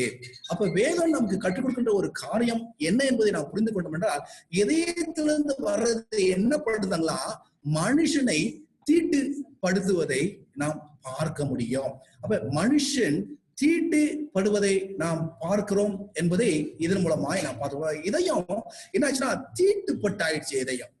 மேத்யூ சாப்டர் 15:19, மத்தேயு 15:19, எப்படி எனில் இதயத்திலிருந்து பொல்லாத சிந்தைகளும் கொலை பாதகங்களும் விபச்சாரங்களும் வேசித்தனங்களும் களவும் பொய் சாட்சிகளும் தூஷணங்களும் புறப்பட்டு வரும். அப்ப இந்த இதயம் எப்படிப்பட்ட ஒரு பொல்லாத ஒரு இதயம் என்பதை நீங்கள் தெளிவாய் தெரிந்து கொள்ள வேண்டும். ஏன் அப்படின்னா, பொல்லாத சிந்தனை, இன்னைக்கு மனுஷன் என்ன சிந்திச்சாலும் சரி பொல்லாத சிந்தனைகள் தான் வெளிப்பட்டு கொண்டிருக்கிறது. எத்தனை கொலைகள் இந்த காலங்களிலும், கொலைகள், அநேக கொலைகள். ஒரு ஸ்திரியை இச்சையோடு கூட பார்த்தால் அவளோடு கூட விபச்சாரம் செய்தாயிற்று என்று சொல்றது. வேதம் வாசிக்கிற கண்கள், செபிக்கிற கண்கள் வேசித்தனமாய் அலைந்து கொண்டிருக்கிறது என்பதை நாம் பார்த்திருக்கிறோம். களவுகள், திருடு, பொய் சாட்சிகள், தூஷணங்கள் என்னன்னா இதயத்திலிருந்து புறப்பட்டு வருகிறது. இன்னும் வேதத்தை நாம் பார்க்கின்ற பொழுது ரோமர் 1:21 அவர்கள் தேவனை அறிந்தும் அவரை தேவன் என்று மகிமைப்படுத்தாமலும் சோஸ்திரியாமலும் இருந்து தங்கள் சிந்தனையிலே வீணரானார்கள், உணர்வில்லாத அவருடைய இருதயம் இருள் அடைந்தது. அப்ப என்ன அர்த்தம் அப்படின்னா, தேவனை அவங்க அறிஞ்சிருந்தாலும் அந்த தேவனை எப்படி சோஸ்தரிக்கின்ற, இன்னைக்கு அநேக கிறிஸ்துவ பிள்ளைகள் தேவனை அறிஞ்சிருக்கிறாங்க, ஆனா எப்படி மகிமைப்படுத்தணும்னு தெரியல, எப்படி சோஸ்தரிக்கணும்னு தெரியல, எப்படி உணர்வு உள்ள பிள்ளைகளாய் மாறணும்னு தெரியல. அதனாலதான் வேதம் தெளிவா சொல்லுது, அவங்க சிந்தனையில வீணரா இருக்கிறாங்க. அவங்களுக்கு என்ன நினைப்பு அப்படின்னா, நான் கர்த்தர்படி நடக்கிறோம், ஆவியானவர் நடத்துறான்ற நினைப்பு. ஆனால் வேதம் சொல்லுது, தங்கள் சிந்தைகளினாலே வீணரானார்கள், உணர்வில்லாத அவருடைய இருதயம் இருள் அடைந்தது என்று சொல்லி வேதம் சொல்லுகிறது. ரோமர் 1:24 இதன் நிமித்தம் அவர்கள் தங்கள் இதயத்தில் உள்ள இச்சைகளினாலே ஒருவரோடு தங்கள் சரீரங்களை அவமானப்படுத்தத்தக்கதாக தேவன் அவர்களை அசுத்தத்திற்கு உட்படுத்த. இருதயம் எப்படி ஆயிடுச்சு அப்படின்னா, இச்சைகளினாலே நிறைஞ்சிருக்கிறது. அவருடைய இச்சைகள், அவர்கள் தூங்கினாயிச்சே, எழுந்தாயிச்சே, நடந்தாயிச்சே, எந்த ஒரு காரியம் செய்தாலும் இதயத்தில் இருக்கிற இச்சைகளை வெளிப்படுத்திக் கொண்டார்கள். இந்த கடைசி காலத்துல இந்த இச்சைகளை வெளிக்கொண்டு வருவதற்கு நிறைய உபகரணங்கள் இருக்கு, விஞ்ஞான உபகரணங்கள். இதன் மூலமாக என்ன செய்யறாங்க அப்படின்னா, மக்கள் இச்சைகளிலே வாழ்ந்து கொண்டிருக்கிறார்கள். எனவே தான் ஆண்டவர் சொல்றாரு, அப்படிப்பட்ட இச்சைகளுக்கு தேவன் அவருடைய இருதயத்தை ஒப்பு கொடுத்திருப்பதை நாம் பார்க்க முடியும். ரோமர் 2:5 ரோமன்ஸ் 2:5 மன கடினத்திற்கும் குணப்படாத இதயத்திற்கு ஏற்றபடி தேவனுடைய நீதியுள்ள நியாயத்திற்கு வெளிப்படும் கோபாக்கினை நாளிலே உனக்காக கோபாக்கினை குவித்துக் கொள்கிறாயே. அப்ப என்ன நடக்கு அப்படின்னா, உன் மனம் கடினப்பட்டிருக்கு, சத்தியத்தை அறிவதற்கு எதுவான உன் மனம் கடினப்பட்டிருக்கு. நீ ஏதோ ஒண்ணு நினைச்சுக்கிட்டு, நீங்க ஏதோ ஒண்ணு நினைச்சுக்கிட்டு அதுதான் சத்தியம் சொல்லி ஏமாத்தி அநேகருடைய ஆத்துமாக்களை வஞ்சிப்பதினால ஆண்டவர் தெளிவா பார்க்கிறாரு, குணப்படாத இதயம். ஏன் அப்படின்னா, உடன்படிக்கை வேணாம் என்கின்ற ஒரு இதயம், தேவனுடைய குணம் வேணாம் என்கின்ற ஒரு இதயம், தேவனுடைய நீதி அன்பு வேணாம் என்கின்ற இதயம், இதுக்கெல்லாம் என்ன நடக்கும் அப்படின்னா, குணப்படாத இதயத்திற்கு. ஏன்னா சில சமயங்கள சிலருடைய இதயங்களை பார்க்கின்ற பொழுது மன வேதனையா இருக்கு, அவ்வளவு கடினப்பட்டிருக்கும், கொஞ்சம் கூட மாற்றம் இருக்காது. ஆயிரம் செய்திகளை கேட்டாலும், ஆயிரம் சத்தியங்களை கேட்டாலும், ஆண்டவரே நேரடியா பேசினாலும் கூட இவர்கள் கேட்கிறவர்களா இல்லை அப்படின்னு அவருடைய மன கடினத்தை பார்க்கின்ற பொழுது நாம் உணர்ந்து கொள்ள முடியும். தேவனுடைய பிள்ளைய ஒருவேளை உன்னுடைய மனம் கடினப்பட்ட மனமா இருக்கும் அப்படின்னு சொன்னா, குணப்படாத இதயம் உனக்கு இருக்கும் அப்படின்னு சொன்னா, உனக்கு வேற வழி கிடையாது, தேவனுடைய நியாய தீர்ப்பு. எனவே இதயம் எப்படி இருக்கிறது என்பதை நீங்க பார்த்துக் கொள்ளுங்க. இன்னும் மத்தேயுடைய புஸ்தகம் 13:15, மேத்யூ 13:15, இந்த ஜனங்கள் கண்களினால் காணாமலும் காதுகளினால் கேளாமலும் இருதயத்தினால் உணர்ந்து மனம் திரும்பாமலும் நான் அவர்களை ஆரோக்கியமாக்காமலும் இருக்கும்படியாக அவருடைய இருதயம் கொழுத்திருக்கிறது. காதால் மந்தமாய் கேட்டு தங்கள் கண்களை மூடிக்கொள்கிறார்கள் என்பதே. அப்ப என்னன்னா, எவ்வளவோ வேத சத்தியங்கள் இன்னைக்கு எத்தனையோ கிறிஸ்தவர்களுக்கு போயிட்டு இருக்கு. எத்தனையோ மற்ற திருச்சபையை சார்ந்த பிள்ளைகளுக்கு, ஊழியக்காரர்களுக்கு, அல்லது மற்ற திருச்சபை சார்ந்த பெரிய தலைவர்களுக்கு உண்மையான சத்தியம் போகின்ற பொழுது அதை ஏற்றுக்கொள்ள உணர்வு அவர்களுக்கு இல்லை. அவர்கள் கண் வேதத்துல இருக்கு, வேதத்தை திறந்து அவருடைய கண்கள் பார்த்தாலும் அதை நம்புவது கிடையாது, காதுகள் கேட்பது கிடையாது. ஏன் அப்படின்னா, அவருடைய உணர்வுகளில என்ன ஆயிடுச்சுன்னா கொழுப்பு ஆயிடுச்சு. அதான் வேதம் சொல்லுது, அவருடைய இருதயம் கொழுத்து இருக்கு அப்படின்னு வேதம் சொல்லுகிறது. தேவனுடைய பிள்ளைகளை, உங்களுடைய இருதயம் எப்படி இருக்கு? ஏன் அப்படின்னா, ஒருவேளை நம்ம நினைக்கலாம், நான் மற்றவங்களுக்கு சொல்றேன்னு நினைக்காதீங்க, நமக்கும் சேர்த்துதான் சொல்றேன். ஒருவேளை இதுவரைக்கும் நீங்க பாவங்களை விட்டு வெளியே வரல அப்படின்னு சொன்னா, நீங்க ஆண்டவருடைய அன்பு இரக்கத்தை பெறுவதற்கு, கிருபையை பெறுவதற்கு நீங்க தகுதியாகல அப்படின்னு சொன்னா, உங்க பாவங்கள் கழுவப்படல அப்படின்னு சொன்னா, உங்களுடைய இருதயம் கொழுப்பாய் இருந்துன்னு சொன்னா, அந்த கொழுப்பை அடக்கிறதுக்கு தான் 2வது வருகை. அந்த கொழுப்பை அடக்கி உனக்கு தீர்ப்பு கொடுப்பதற்குத்தான் 2வது வருகை. தேவனுடைய பிள்ளைய, நீ யாரா இருக்கலாம், நீ உன்னால எத்தனையோ ஆத்துமக்கள் வந்திருக்கலாம், உன்னால எத்தனையோ திருச்சபைகள் கட்டப்பட்டு இருக்கலாம். ஆனா நீ சத்தியத்துக்கு அடங்கி நடக்கல அப்படின்னா, உன் இருதயம் கொழுத்திருக்கும் அப்படின்னு சொன்னா, ஆண்டவர் சொல்றாரு, மாற்றிக்கொள். மார்க்கு 3:5, அவருடைய இருதய கடித்த நிமித்தம் அவர் வசனப்பட்டப்ப அவருடைய இதயங்களை அப்படி இருக்கு. ஆண்டவர் இதயத்துல புதிய உடன்படிக்கை எழுத நினைச்சாரு அப்படின்னா நம்ம பார்த்துருவோம் இல்லைங்களா? விபச்சாரம், காம விவகாரம், அல்லது திருடு, பொய், களவு, இந்த உலகத்துல என்னென்னலாம் பாவம் இருக்கோ அது எல்லாம் வருகின்ற இடம் என்ன அப்படின்னு சொன்னா அந்த இருதயம். அதனாலதான் நான் பழைய ஏற்பாட்டுல இருந்து எந்த ஒரு வசனமும் நான் எடுக்கல. ஆனா வேதம் சொல்றது இருதயம் கேடு உள்ளது, திருக்குள்ளதுன்னு சொல்லி வேதம் சொல்றது. எல்லா பாவத்தினுடைய பிறப்பிடம் இதயம் என்று சொல்லி நாம் பார்க்க முடியும். ஆனா ஆண்டவர் அந்த இருதயத்தினுடைய கடிதம் தான் ஆண்டவர் பார்க்கிறாரு, வெசனப்படுறாரு. தேவனுடைய பிள்ளைய, உங்க இருதயத்தினுடைய கடிதம் தான் ஆண்டவர் உன்னை பார்த்து வெசனப்படுறாரா? ஆண்டவர் கோவப்படுறாரா? கொஞ்சம் கொஞ்சம் யோசித்து பாருங்க, மாத்துங்க. ஆண்டவர் விசனப்படுற அளவுக்கு உங்களுடைய இருதயத்தை கடினப்படுத்திடாதீங்க, சத்தியத்தை கேட்பதற்கு கடினப்படுத்திடாதீங்க. ஏன்டா யாரோ ஒருவர் தெரியாம சொந்த நிமித்தமா அல்லது சரியாய் புரிந்து கொள்ளாம சொந்தமா எல்லா உடன்படிக்கை ஒளிஞ்சாயிடுச்சு, நமக்கு எதுவுமே தேவையில்லை, நம்ம என்ன பண்ணலாம், கிறிஸ்துவனுடைய சிலுவையை பிடிச்சா போதும், நம்ம நேரம் பரலோகம் போயிடலாம் அப்படின்னு நினைச்சு பாவத்துக்குள்ள இருந்துட்டு இருந்தா, வேதம் தெளிவா நியாய பிரமாணத்தை மீறுவதே பாவம். கிறிஸ்து மரித்த பின்புக்குத்தான் யோவான் என்ன பண்றாரு, அதை எழுதுறாரு. மறந்துடாதீங்க தேவனுடைய பிள்ளைய. ஒருவேளை உங்களுடைய இருதயம் கொழுத்திருக்கா அல்லது உங்களுடைய இருதயம் கடினப்பட்டிருக்கா, ஆண்டவர்கிட்ட கேளுங்க பரிசுத்த ஆவிக்காக. லூக்காவின் புஸ்தகம் 24:25, அப்பொழுது அவர் அவர்களை நோக்கி, தீர்க்க சொன்ன யாவையும் விசுவாசிப்பதற்கு புத்தி இல்லாத மந்த இருதயம் உள்ளவர்களே. இதை பார்க்கும் போதெல்லாம் ரொம்ப வேதனையாத்தான் எனக்கு இருக்கும். ஏண்டா என்னுடைய வாழ்க்கையில எத்தனையோ பேருக்கு நான் வேத பாடங்களை நான் சொல்லி கொடுத்திருக்கிறேன். அந்த வேத பாடங்கள் சிலருடைய மனதில கொஞ்சம் கூட வேலை செய்யாது இருக்கின்ற பொழுது அவ்வளவு கடினமா இருக்கும், எனக்கே அவ்வளவு வேதனையா இருக்கும் அப்படின்னு சொன்னா, அந்த வேத வசனத்தை கொடுக்கிற அந்த வேத வசனமாய் இருக்கிற என்னுடைய தேவனுடைய மனது எவ்வளவு புண்படும், எவ்வளவு வெசனப்படும், எவ்வளவு கோபப்படும். தேவனுடைய பிள்ளைய, இன்னும் தேவன் தீர்க்க சொல்லும் போது, ஏன்னா அந்த நம்ம பார்த்தோம் எல்லா உடன்படிக்கையும், அது உப்பா இருக்கட்டும், அது ரத்தமா இருக்கட்டும், அது அப்பமா இருக்கட்டும், அல்லது பிரமாணமா இருக்கட்டும், எல்லாமே தீர்க்கதரிசிகள் மூலமாய் நமக்கு கொடுக்கப்பட்டது. இதை விசுவாசிக்கிறதுக்கு உனக்கு புத்தி இல்லாத இருதயம் இருக்கும் அப்படின்னு சொன்னா, ஆண்டவர்கிட்ட கேளு, ஆண்டவரோடு கூட போராடு. என் ஆண்டவரே எனக்கு நல்ல இருதயத்தை கொடுக்கணும் அப்படின்னு சொல்லி ஆண்டவர்கிட்ட நீ போராடுன, ஆண்டவர் நிச்சயமாய் உனக்கு கொடுக்க மாட்டேன் என்று சொல்ல மாட்டார். அப்போஸ்தலர் 7:51, ஆக்ட்ஸ் 7:51, வணங்கா கழுத்துள்ளவர்களே, இதயத்திலும் செவியிலும் விருத்த சேதனை பெறாதவர்களே, உங்கள் பிதாக்களை போல நீங்களும் பரிசுத்த ஆவிக்கு எப்பொழுதும் எதிர்த்து நிற்கிறீர்கள். அப்ப தெளிவா ஒண்ணு புரிஞ்சுக்குங்க, ஆண்டவர் உடன்படிக்கை கொடுக்கின்ற பொழுது பரிசுத்த ஆவியும் ஒரு உடன்படிக்கைன்னு பார்த்தோம் இல்லைங்களா?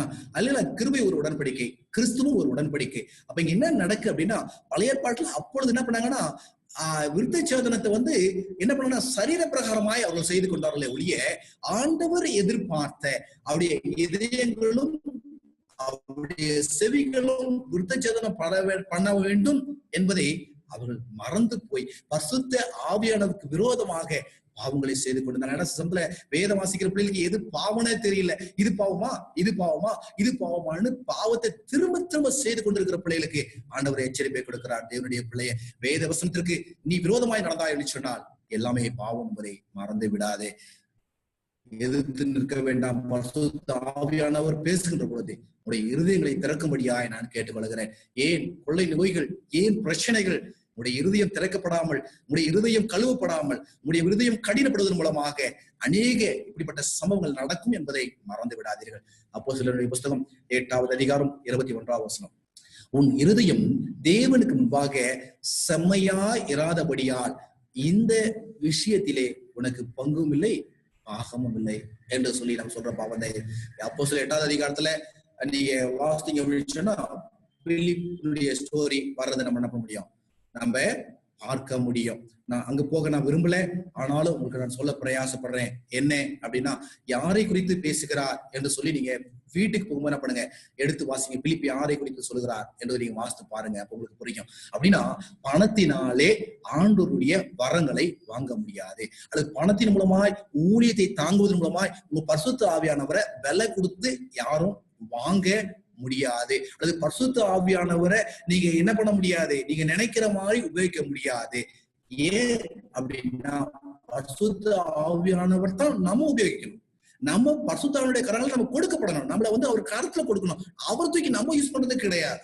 ஏண்டா அவர் தேவன், அவரே சுயமாய் சொல்லாமல் ஆண்டவர் என்ன சொல்றாரு. அப்ப நம்ம மாத்திரம் எப்படி சுயமாய் சொல்ல முடியும்? அதனாலதான் வேதம் தெளிவா சொல்றது, உங்கள் இருதயம் தேவனுக்கு செம்மையா இராதபடினால என்னன்னா இப்படிப்பட்ட விஷயத்துல உங்களுக்கு என்னால பங்கும் கிடையாது, பாகமும் கிடையாது என்று சொல்லி வேதம் சொல்வதை நாம் பார்க்க முடியும். ரோமருடைய புஸ்தகம் 8வது அதிகாரம் 27வது வசனம். ரோமன்ஸ் 8:27.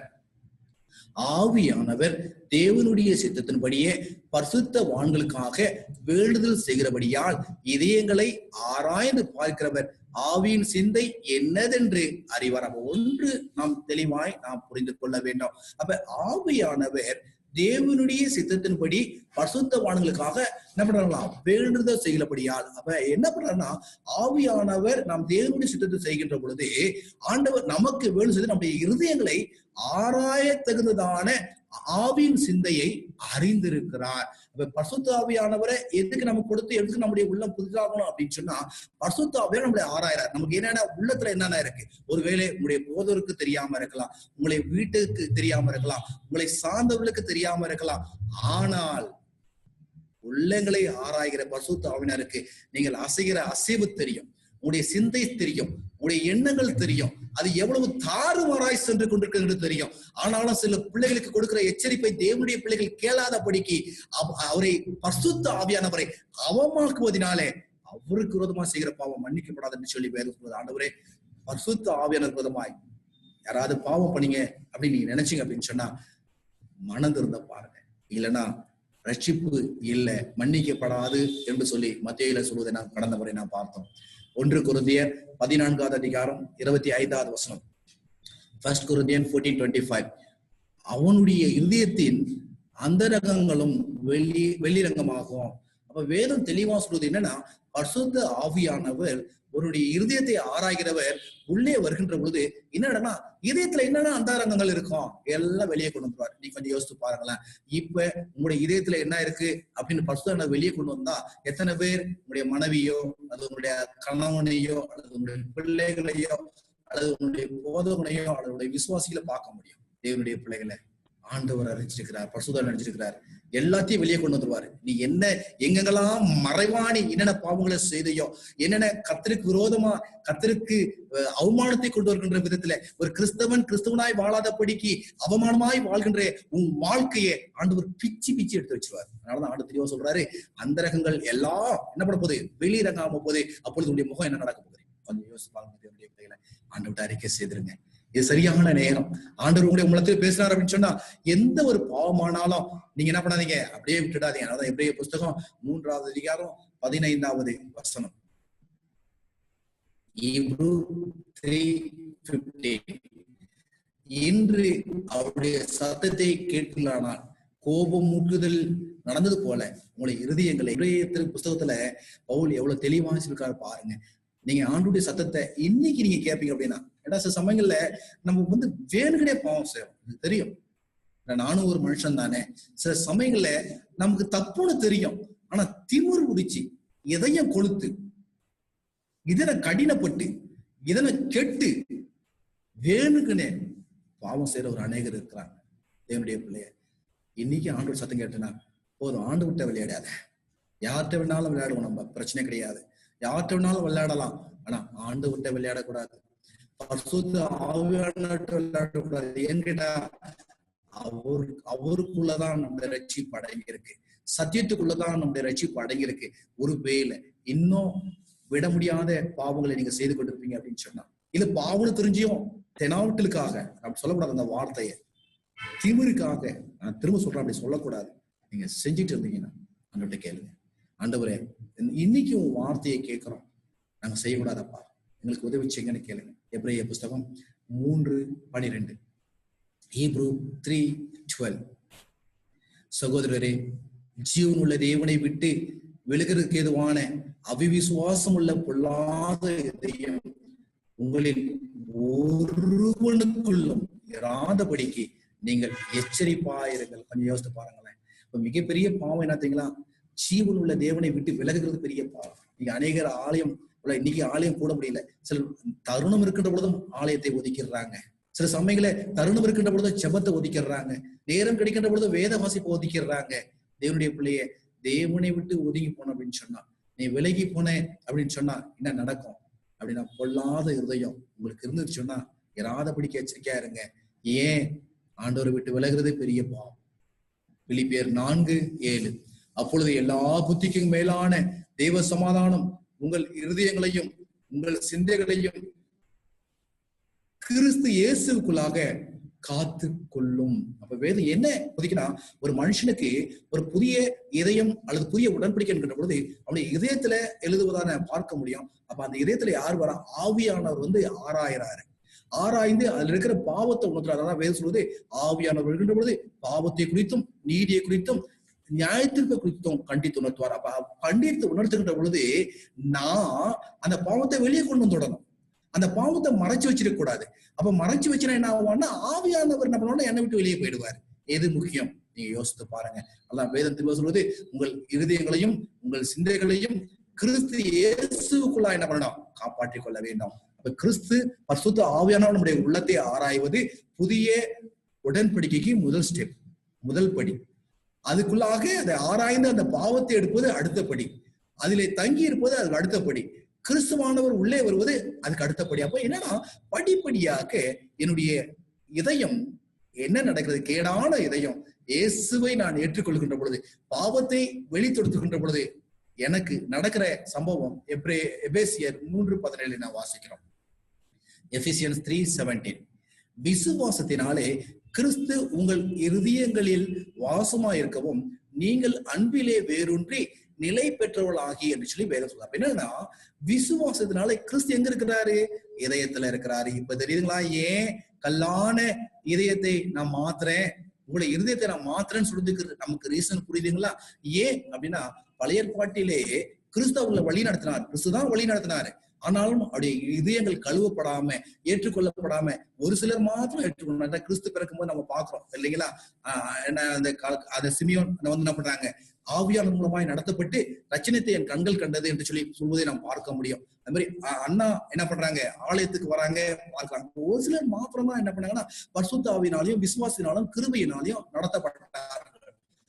ஆனா ஆண்டவருடைய விருப்பம் என்றால் அனைவருமே அவருடைய மரணத்திற்கு பின்பாக எல்லாருமே அவரை ஏற்றுக்கொள்ள வேண்டும், விசுவாசிக்க வேண்டும் என்பதுதான் வேதம் சொல்கின்ற சத்தியம் என்பதை மறந்துடாதீங்க. ஆபிரகாம் விசுவாசித்தான், அவனுக்கு நீதியா எண்ணப்பட்டது. நானும் விசுவாசிக்கணும், நீதியாய் எண்ணப்படும். அப்பொழுதுதான் கிறிஸ்து ஏன் இதயத்துல என்ன பண்ண முடியும்? வாசம் பண்ண முடியும். அப்ப கிறிஸ்து ஏன் இதயத்துல வாசம் பண்ணணும் அப்படின்னா, ஏன் இதயம் எப்படி இருக்கும்? அதை நான் யோசித்து பார்க்கணும். ஏன்னா கச்சராவில கொண்டாந்து உட்கார வச்சிட முடியாது, இந்த தப்பான சாக்கடையில கொண்டாந்து உட்கார வச்சிட முடியாது, இல்லைங்களா, குப்பையில கொண்டாந்து உட்கார வச்சிட முடியாது. அப்ப என் இதயம் எப்படி இருக்க வேண்டும்? 2 தெசலோனிக்கேயர் 2:17 உங்கள் இருதயங்களை தேற்றி எல்லா நல் வசனத்திலும் நற்கிரியலும் உங்களை சிறப்படுத்துவாராக. அப்ப வேதம் தெளிவா சொல்லுது, எனக்குள்ள என் ஆண்டவர் வருவார் என்று சொன்னார், எனக்குள்ள ஆவியானவர் வருவார் என்று சொன்னா என் இருதயம் எதை குறித்தும் கலங்காது, என் இருதயம் தேற்றப்படும். என் இருதயம் நல் வசனத்தினால, அது நல்ல வார்த்தைகளினாலே என்ன பண்ணுமா, நல்ல கிரிகள் நல்ல செயல்களினாலே சிறப்படும் என்று சொல்லி வேதம் சொல்ல. நல் வசனம் என்ன?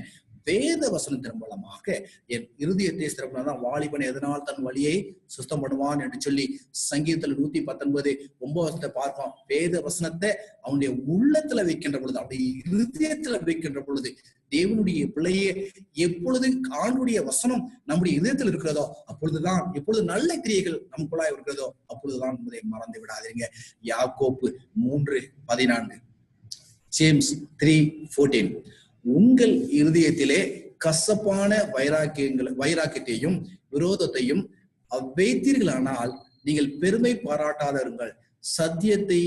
சத்தியத்திற்கு விரோதமாய் பொய் சொல்லாமல் இருங்கள். வேதம் தெளிவா சொல்றது என்னன்னா, சில சமயங்கள்ல சிலருக்கு வைராக்கியம் அப்படின்னா நிறைய வைராக்கியம். ஒரு காலத்துல எனக்கும் நிறைய வைராக்கியம் இருந்தது, எனக்கும் நிறைய விரோதங்கள் இருந்தது. என் ஆண்டவர் எனக்குள்ளாக அசைவாடி என்னை மாற்றி என் பாவத்தை கொஞ்சமாக ஆண்டவர் வெளியே கொண்டிருக்கின்ற பொழுது நான் தைரியமா சொல்ல முடியும், வைராக்கியம் மாறி, விரோதங்கள் மாறி, பெருமை பாராட்டுவது மாறி, சத்தியத்திற்கு விரோதமா இல்லாதபடிக்கு சத்தியத்தை தேடுவதற்கு என்னுடைய இருதயம் செல்லப்பட்டதை என்னால் உறுதியாய் சொல்ல முடியும். என்னுடைய பிள்ளைய உங்க இதயத்துல எப்படி இருக்கு? ஆலயம் வரலாம், ஜெபிக்கலாம், கசப்பான வைராக்கியம் உள்ளத்துல இருக்கா? யாரை குறித்ததான கசப்பான வைராக்கியங்கள்? என் அன்பு பிள்ளை, இன்னைக்கு கிறிஸ்துவ உலகம் கெட்டு சீரழிவதற்கு காரணம்னா இருக்கிற 4-5 கொஞ்சம் விசுவாச பிள்ளைகளுடைய உள்ளங்களில் கூட என்னன்னா கசப்பான வைராக்கியம், விரோதங்கள் என்னன்னா காணப்பட்டு கொண்டிருக்கு. குடும்பத்துக்கு விரோதமான விரோதம், அடுத்த குடும்பத்துக்கு விரோதமான விரோதம், சபைக்கு விரோதமான விரோதம், அல்லது விசுவாச பிள்ளைகள் ஒருவருக்கு விரோதமான விரோதம், ஒருவருடைய முகத்தை ஒருவர் பார்ப்பதில்லை, ஒருவரோடு ஒரு பேசுவது கிடையாது. ஏன்? கசப்பான வைராக்கியம், கசப்பான அனுபவங்கள். தேவன் தெரியும், அதை நீ பெருமை நினைச்சுக்காத. நான் எப்படி தெரியுமா அப்படின்னு பெருமை நினைச்சுக்காத. ஏன் அப்படின்னா சத்தியத்துக்கு விரோதமா உனக்கு போய் சொல்ல முடியாடா. அப்படி இருந்தா சத்தியத்தை கை கொள்ள முடியாது, சத்தியத்துக்கு விரோதமா போக முடியும்.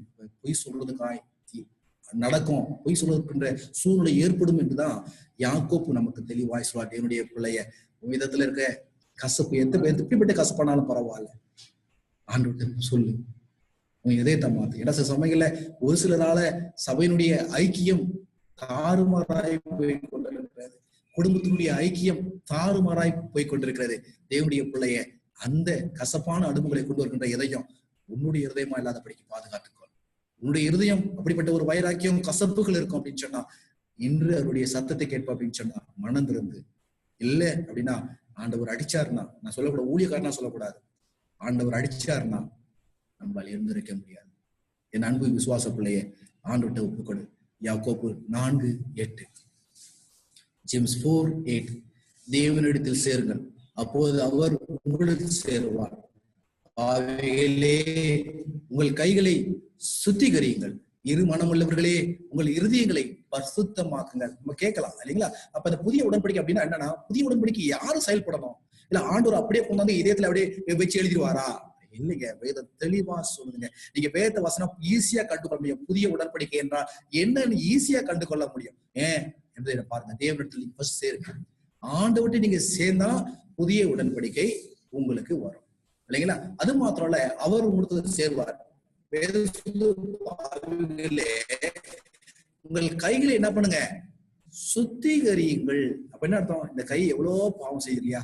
கொஞ்சம் யோசித்து பார்க்கலாம். கையில பாருங்களேன், கையில பார்க்கும்போது இந்த கையினால எவ்வளவு பாவம் செஞ்சிருப்பீங்க, இந்த கால்னால எவ்வளவு பாவம் செஞ்சிருப்பீங்க, இந்த இதயத்தினால கடவுளுக்கு விரோதமா என்னங்களாம் ஓடி இருப்பீங்க, என்னென்னலாம் வாய் மூலமா போய் பேசுங்க. வாயை திறந்தாலே போய் இப்படிப்பட்ட ஆட்கள் எல்லாம் என்ன பண்ண முடியும்? ஆவியானவர் என்னதான் பண்ண முடியும்? வேதத்தை தெளிவா சொல்றது, கைகளை சுத்திகரிங்க. இரண்டு மனம் உள்ளது. 2 மனம் உள்ளதுன்னா என்ன அப்படின்னு நீ கொஞ்சம் யோசித்து பாருங்களேன். வசனத்தை அப்படியே கேட்டுட்டே இருப்பாங்க, என்னன்னு தெரியாது, என்ன நடக்குன்னே தெரியாது. சாத்தான் அப்படியே தூக்கிட்டு போயிடுவான். அதனாலதான் வழி அருகிலே விழுந்த விதைகளை போல, அல்லது பாறை மேல் விழுந்த விதைகளை போல, அல்லது முச்செடியிலே விழுந்த விதைகளை போல இருப்பது என்னன்னா இருமனம் உள்ளவர்கள். ஆனா ஒரே மனம் உள்ளவர்கள் என்னன்னா நல்ல நிலத்துல விழுந்த விதை எப்படி இருந்தாலும் செத்து என்ன பண்ணும், உழைக்கும். என்ன மீக்குன்னா இன்னைக்கு சபையில சாகாத கடக்கு தெரியுமா, ஆவிக்குரிய இதுல சாகாம இருக்கு தெரியுமா கிறிஸ்துவ உலகத்துல. இதனாலதாங்க சபைகளில பிரச்சனை, கிறிஸ்துவ உலகத்துல பிரச்சனை. ஏண்டா அதுவும் சாகல, மற்றவங்களை சாகடிச்சிட்டாங்க. எனக்கு பிணத்தை எடுத்து அடக்கம் போடலன்னா ஆகும். பிணம் அடக்கம் பண்ணலன்னா நாத்தனம். அது எவ்வளவுதான் சொந்தமா இருந்தாலும், எவ்வளவுதான் அம்மா இருந்தாலும் அப்பாவா இருந்தாலும் யாரா இருந்தாலும் பண்ணுவோம், ஒண்ணு இறந்துட்டாங்கன்னா அப்புறப்படுத்தும் இல்லைங்களா. ஆனா இன்னைக்கு திருச்சபையில எத்தனையோ பணங்கள் தண்ணியில இறங்கி பணமா இறங்கி பணமாவே ஏஞ்சி இருக்கு, இன்னும் என்ன பண்ணல.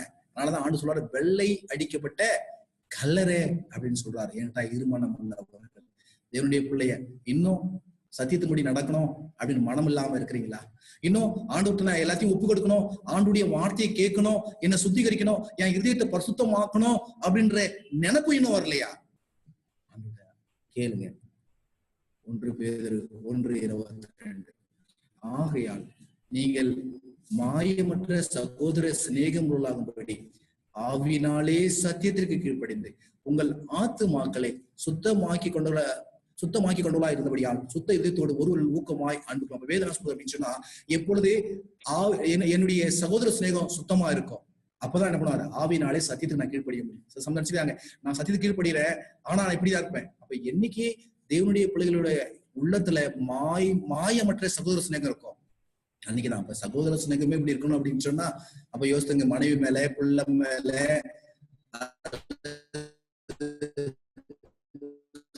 கணவன் மேல, அல்லது தாய் தப்பு மேல எப்படி இருக்கணும் சிநேகம், அன்பு குழுக்குள்ள இருக்கும் அப்படின்னு சொன்னா உங்களால ஆவினாலே சத்தியத்திற்கு கீழ்ப்படிய முடியாது.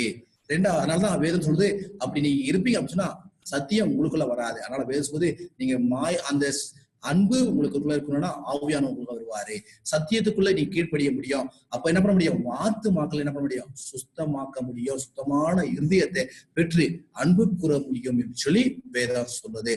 1 பேதுரு 3:15 வசனம். 1 பீட்டர் 3:15. கர்த்தராகிய தேவனை உங்கள் இருதயங்களில் பரிசுத்தம் பண்ணுங்கள், உங்களில் இருக்கிற நம்பிக்கையை குறித்து உங்களிடத்தில் விசாரித்து கேட்கிற யாவருக்கும் சாந்தத்தோடும் வணக்கத்தோடும் உத்தரவு சொல்ல எப்பொழுதும் ஆயத்தமாங்கள். எரிஞ்சு விடுறது இல்லைங்கன்னா நீங்க பாத்துருக்கீங்களா, நிறைய பேரை எரிஞ்சு விடுறது. ஆனா வேதம் எப்படி சொல்லுது பாருங்க, என்ன சொல்லுது, சாந்தத்தோடும் வணக்கத்தோடும் என்ன பண்ணணும், உத்தரவு சொல்ல கற்றுக்கொள்ளணும் அப்படின்னு வேதம் சொல்லுது. 1 பேதுரு 3:17 திரும்ப வாசிக்கிறேன். கர்த்தராகிய தேவனை உங்கள் இருதயங்களில் பரிசுத்தம் பண்ணுங்க. அப்ப என்ன அர்த்தம்னா நம்ம புதிய இருதயம் பெறணும், புதிய உடன்படிக்கை பெறணும்னா நாம தேவனை பரிசுத்தப்படுத்தணுமா? எப்படி கர்த்தராகிய தேவனை உங்கள் இருதயங்களை பரிசுத்தப்படுமா? எப்படி நம்ம நினைச்சோம் அவருதான் நம்மளை சுத்தப்படுத்துவார்னு காத்து என்ன பண்றோம், கண்ட தப்பு பண்ணிட்டு இருக்கிறது, என்னென்னலாம் செய்யணுமோ எல்லாத்தையும் செஞ்சுட்டு இருக்கு. கேட்டா ஆண்டவர் ஒரு நாள் சரி பண்ணிடுவாரு, ஆண்டவர் வந்தாங்கன்னா ஒரே நாள்ல சரியாயிடுவேன். ஆனா வேத தெளிவா சொல்றது, தேவனுடைய பிள்ளைய ஆண்டவர் உன்னை பரிசுத்தப்படுத்தணும் அப்படின்னா உன் இருதய என்ன பண்ணணும், ஆண்டவர் வர்றதுக்கு எதுவா பரிசுத்தப்படுத்தணும்னு அர்த்தம். நீ என்னைக்கு ஆண்டவர் வருவதற்கு எதுவா உன்னால பரிசுத்தப்படுத்த முடியலையோ தேவன் உன்னை கைவிடுவாரே ஒழிய வேற வழிக்கே ரட்சிப்புக்குள்ள கொண்டு வருவதற்கு வழியே இல்லை. ஏன்னா எவ்வளவுதான் ஆண்டவர் முயற்சி பண்ணாதான் சொல்றாரு, பரிசுத்தாவை அவர் சுத்தம் பண்ணும்போது என்ன பண்ணணும், அவருக்கு ஒப்பு கொடுத்துடணும். ஏதாவது வேதம் சொல்லுது என்ன பண்ணுங்களா, யாவரோடு என்ன பண்ணுமா, சாந்தத்தோடும் வணக்கத்தோடும் உத்தரவு சொல்ல எப்பொழுது என்ன பண்ணுங்க ஆயத்தமா. அப்ப எப்ப பரிசுத்தம் வருதோ ஆட்டோமேட்டிக்கா நம்முடைய குணம் என்ன பண்ணிடும், மாறிடும். எப்படிப்பட்ட குணமா மாறும், அடுத்தவர்கள் நேசிக்கிற குணம், அடுத்தவர்களுக்கு ஏதுவான குணம், அடுத்தவர்களுக்கு உதவி செய்யற குணம், அடுத்தவர்களுக்காக கஷ்டப்படுகிற குணம், அடுத்தவர்களுக்காக அழுகிற குணம். அதுதான் சொல்றாரு, அழுகிறோட அழுகுங்கள், சந்தோஷமா இருக்கோட சந்தோஷமா இருங்க. ஏன் ஆண்டவர் சொல்றாரு அப்படின்னு சொன்னா நீங்க ஆட்டோமேட்டிக்கா உண்மையான அன்பு இருக்கின்ற போது அப்படி மாறிடுவீங்க, ஆவியானவர் உங்களுக்குள்ள கிரீசிக்கின்ற போது அப்படி மாறிடுவீங்க அப்படின்னு வேதம் சொல்லுகிறது. ரோமர் 5:5, ரோமன்ஸ் 5:5. மேலும் நமக்கு அருளப்பட்ட பரிசுத்த ஆவியினாலே தேவ அன்பு நம்முடைய இதயங்களில் ஊற்றப்பட்டிருக்கிறபடியால் அந்த நம்பிக்கை நம்மை வெட்கப்படுத்தாது. அப்ப நம்ம நம்பிக்கையை வெட்கப்படுத்தாது அப்படின்னு சொன்னா நம்ம என்ன பண்ணணும், நமக்குள்ள ஆவியானவர் ஊற்றப்பட்டிருக்கிறாரு. அப்ப நமக்குள்ள தேவன் இயேசு கிறிஸ்து தங்கி இருக்கிறாரு, நமக்குள்ள பரிசுத்த ஆவியானவர் நம்மளை பரிசுத்தப்படுத்துவதற்கு போராடி கொண்டிருக்கிறார். இல்லைங்களா? அந்த போராட்டத்தை என்ன பண்ண வேண்டாம், ஸ்டாப் பண்றதோ அல்லது அவர் நமக்கு உதவி செய்வதற்கு எல்லாம் நம்முடைய கரங்கள் இருக்கு. அவர் நமக்கு உதவி செய்யணுமா அல்லது நம்ம ஊருக்கு போராடுவதை நிறுத்தணுமா நம்முடைய குணலட்சணங்கள்ல இருக்கு என்பதை மறந்து விடக்கூடாது. அதான் 1 தீமோத்தேயு 1:5 சொல்றாரு. 1 தீமோத்தேயு 1:5 கற்பனையின் பொருள் என்னவெனில் சுத்தமான இருதயத்திலும் நல்மன சாட்சியிலும் மாயமற்ற விசுவாசத்திலும் பிறக்கும் அன்பே என்று சொல்லி வேதம் சொல்லுகிறது. அப்ப தீமோத்தேயு சொல்லும்போது நம்ம தெளிவா கவனிக்கணும். ஏன்னா இன்னைக்கு ஏன் நம்ம பேசிட்டு இருக்கிறோம் அப்படின்னா, கற்பனை என்கின்ற உடன்படிக்கை அதனுடைய அர்த்தத்தை பாருங்க. அப்ப என்னன்னா, ஒவ்வொரு உடன்படிக்கையும் தனித்தனியானதுல ஒன்றை ஒன்று தொடர்புடையதை தெளிவா நீங்க தெரிந்து கொள்ள வேண்டும். அதனாலதான் ஆண்டவர் போஜன பலியோடு என்ன பண்ணுங்க, உப்பு போடுங்க அப்படின்ற பலிகளோடு ரத்தத்தோடு உப்பு சம்பந்தமாகிறது, அப்பத்தோடு உப்பு சம்பந்தமாகிறது. அது மாத்திரமல்ல, அங்க கொடுக்கப்பட்ட ஒவ்வொன்றோடு கூட உப்பு சம்பந்தம், ஒவ்வொன்றும் அப்பமும் எல்லாத்தோடு கூட சம்பந்தமாகிறது. அதே போலதான் எல்லா உடன்படிக்கையும் ஒன்றுக்கொன்று தொடர்பு இருக்கிறது. அது கற்பனைகளா இருக்கட்டும் அல்லது நியாய பிரமாணமா இருக்கட்டும் அல்லது கட்டளைகளா இருக்கட்டும், எதுவா இருக்கட்டும், ஒன்றோடு ஒன்று தொடர்பு இருக்கிறது. அது தொடர்பு எப்படின்னா, பொருள் என்ன அப்படின்னா, சுத்தமான இருதயத்தை உனக்கு கொடுக்கணும், நல்ல மனசாட்சிய உனக்கு கொடுக்கணும், மாயமற்ற விசுவாசத்தை உனக்கு பிறக்கணும். இது 3 சேர்ந்தாதாங்க அன்பு. தெளிவா புரிஞ்சுக்கலாம். அப்ப ஆண்டவர் ஆவியானவர் நமக்குள்ள வந்து சத்தியத்தை ஊத்தணும்னா அன்பு இருக்கணும். அந்த அன்பு எங்கிருந்து வரும் அப்படின்னா, கற்பனையை கடைபிடிப்பதனால. ஆனா இன்னைக்கு சாத்தா என்ன பண்ணா கொஞ்சம் யோசித்து பாருங்களேன். இன்னைக்கு கற்பனையே வேணாம் சொல்லிட்டான். ஏன் அப்படின்னா, பிள்ளையினுடைய மாய்மாலமான விசுவாசத்தினால எத்தனையோ திருச்சபைகள் கெட்டு சீரழிந்து கொண்டிருக்கிறது. அவங்களுடைய மனசாட்சி நல்மனசாட்சி கிடையாது. அதன் மூலமா எத்தனையோ சபை நாசமாயிட்டு இருக்கு. கற்பனை ஒளிஞ்சு போச்சு அப்படின்னு மூலமா கற்பனை தேவையில்லை. அது மிக முக்கியமா சொல்றது பார்த்தோம்னா, அவ்வளவு கர்த்தருக்கு விரோதமாய் பொல்லாத ஆவியில செயல்பட்டு கொண்டு பிரமாணம் இல்லை என்று சொல்லி சாதிக்கிறவர்கள் அநேகர் இருக்கிறார். ஆனால் வேதம் சொல்கிறது, கற்பனையின் பொருள் என்னவெனில் சுத்தமான இருதயத்திலும் நல்மன சாட்சியிலும் மாயமற்ற விசுவாசத்திலும் பிறக்கும் அன்பு தான் அப்படின்னு நமக்கு கற்றுக் கொடுக்கு. இப்ப நீங்க யோசித்து பாருங்க. அப்ப கற்பனை நமக்கு என்னன்னு புரிஞ்சு போச்சு இல்லைங்களா? அப்ப நம்முடைய விசுவாசம் பியூரா இருக்குன்னு நினைக்கிறீங்களா? உன் மனசாட்சி பியூரா இருக்குன்னு நினைக்கிறீங்களா? அல்லது உங்களுடைய இதயம் சுத்தமா இருக்கணும்னு நீங்க நினைக்கிறீங்களா? இதுதாங்க கற்பனை. இதைத்தான் ஆண்டவர் அன்புன்றாரு. இதைதான் என்னில் அன்பா இருந்தால் என் கற்பனைகளை கைக்குள் அப்படின்னு ஆண்டவர் சொல்றாரு.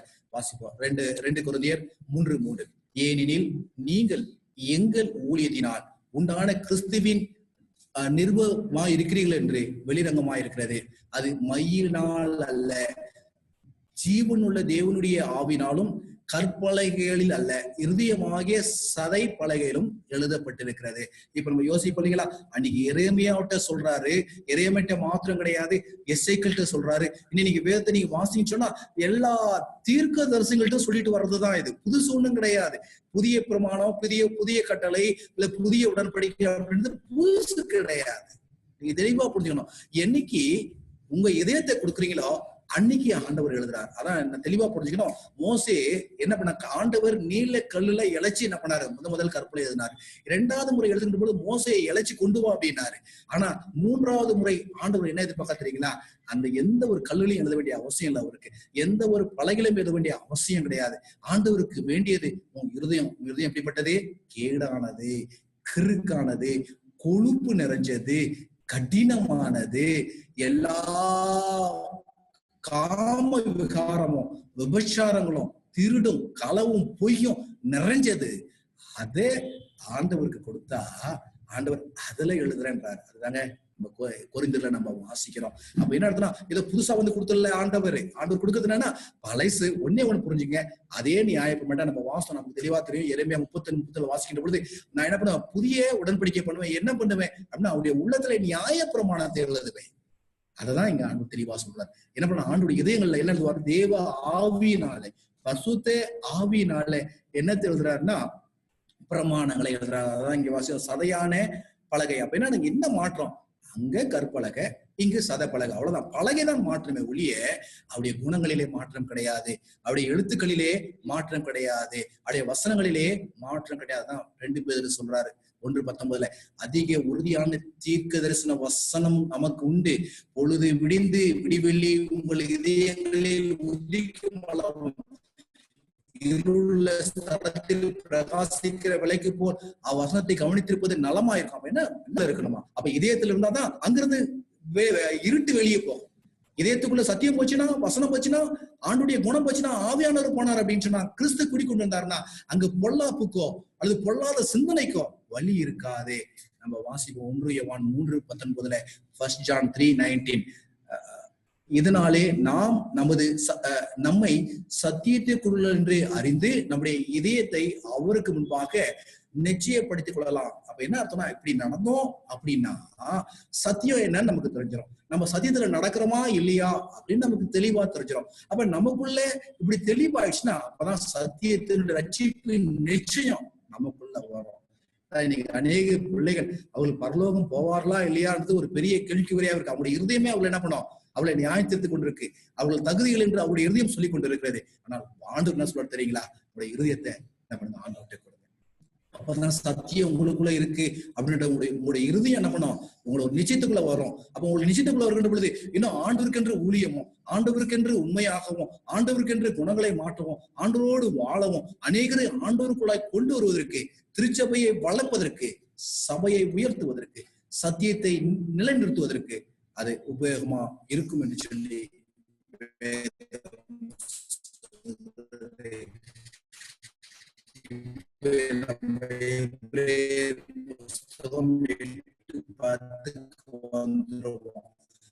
அந்த நாட்களுக்கு பின் இஸ்ரவேல் குடும்பத்தோடு பண்ணும் உடன்படிக்கையாவது என்னுடைய பிரமாணங்களை அவருடைய மனதில் வைத்து தெளிவா தெரிஞ்சுக்கணும்.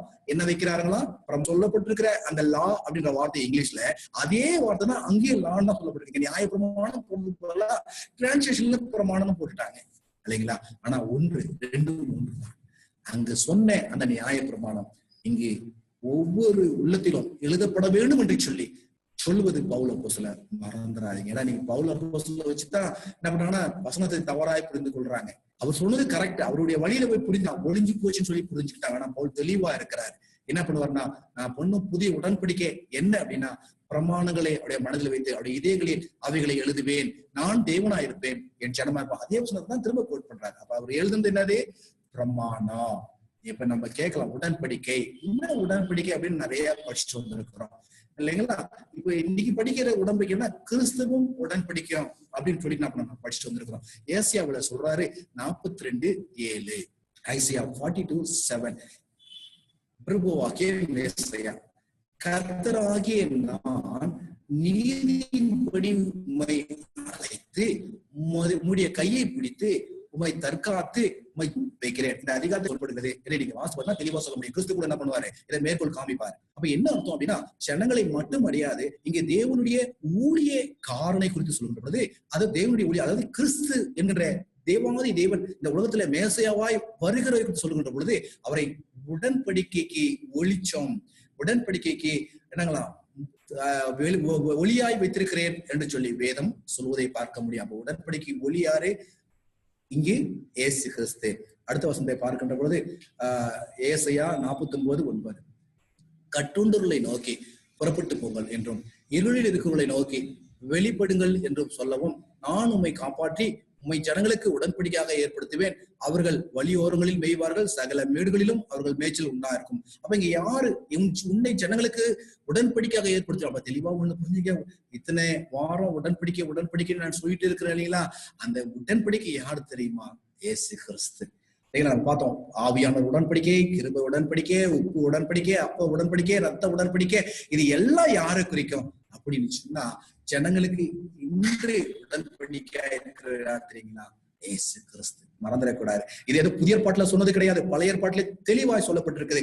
கிறிஸ்து உடன்படிக்கை, எந்த உள்ளத்திலே கிறிஸ்து வருகிறாரோ அது புதிய உடன்படிக்கையாக பிரமாணத்தோடு கூட இணைகிறது என்பதை நாம் பார்க்க முடியும். தானியேல் 9:25 இப்போது நீ அறிந்து உணர்ந்து கொள்ள வேண்டியது என்னவென்றால், எருசலேமை திரும்ப எடுப்பித்து கட்டுவதற்கு கட்டளை வெளிப்படும் முதல் பிரபுவாகிய மேசியா வரும் மட்டும் 7 வாரமும் 62 வாரமும் செல்லும். நான் இதை ஃபுல்லா நான் வாசிக்கலன்னா இதை சொல்ல முடியாது, ஒரே மணி நேரத்தை கூட சொல்ல முடியாது. அப்ப என்ன அர்த்தம் அப்படின்னா, பிரபுவாகிய மேசியா வருவதற்கு ஏதுவான உடன்படிக்கைகள் அதை தெளிவுபடுத்தப்பட்டிருக்கிறது.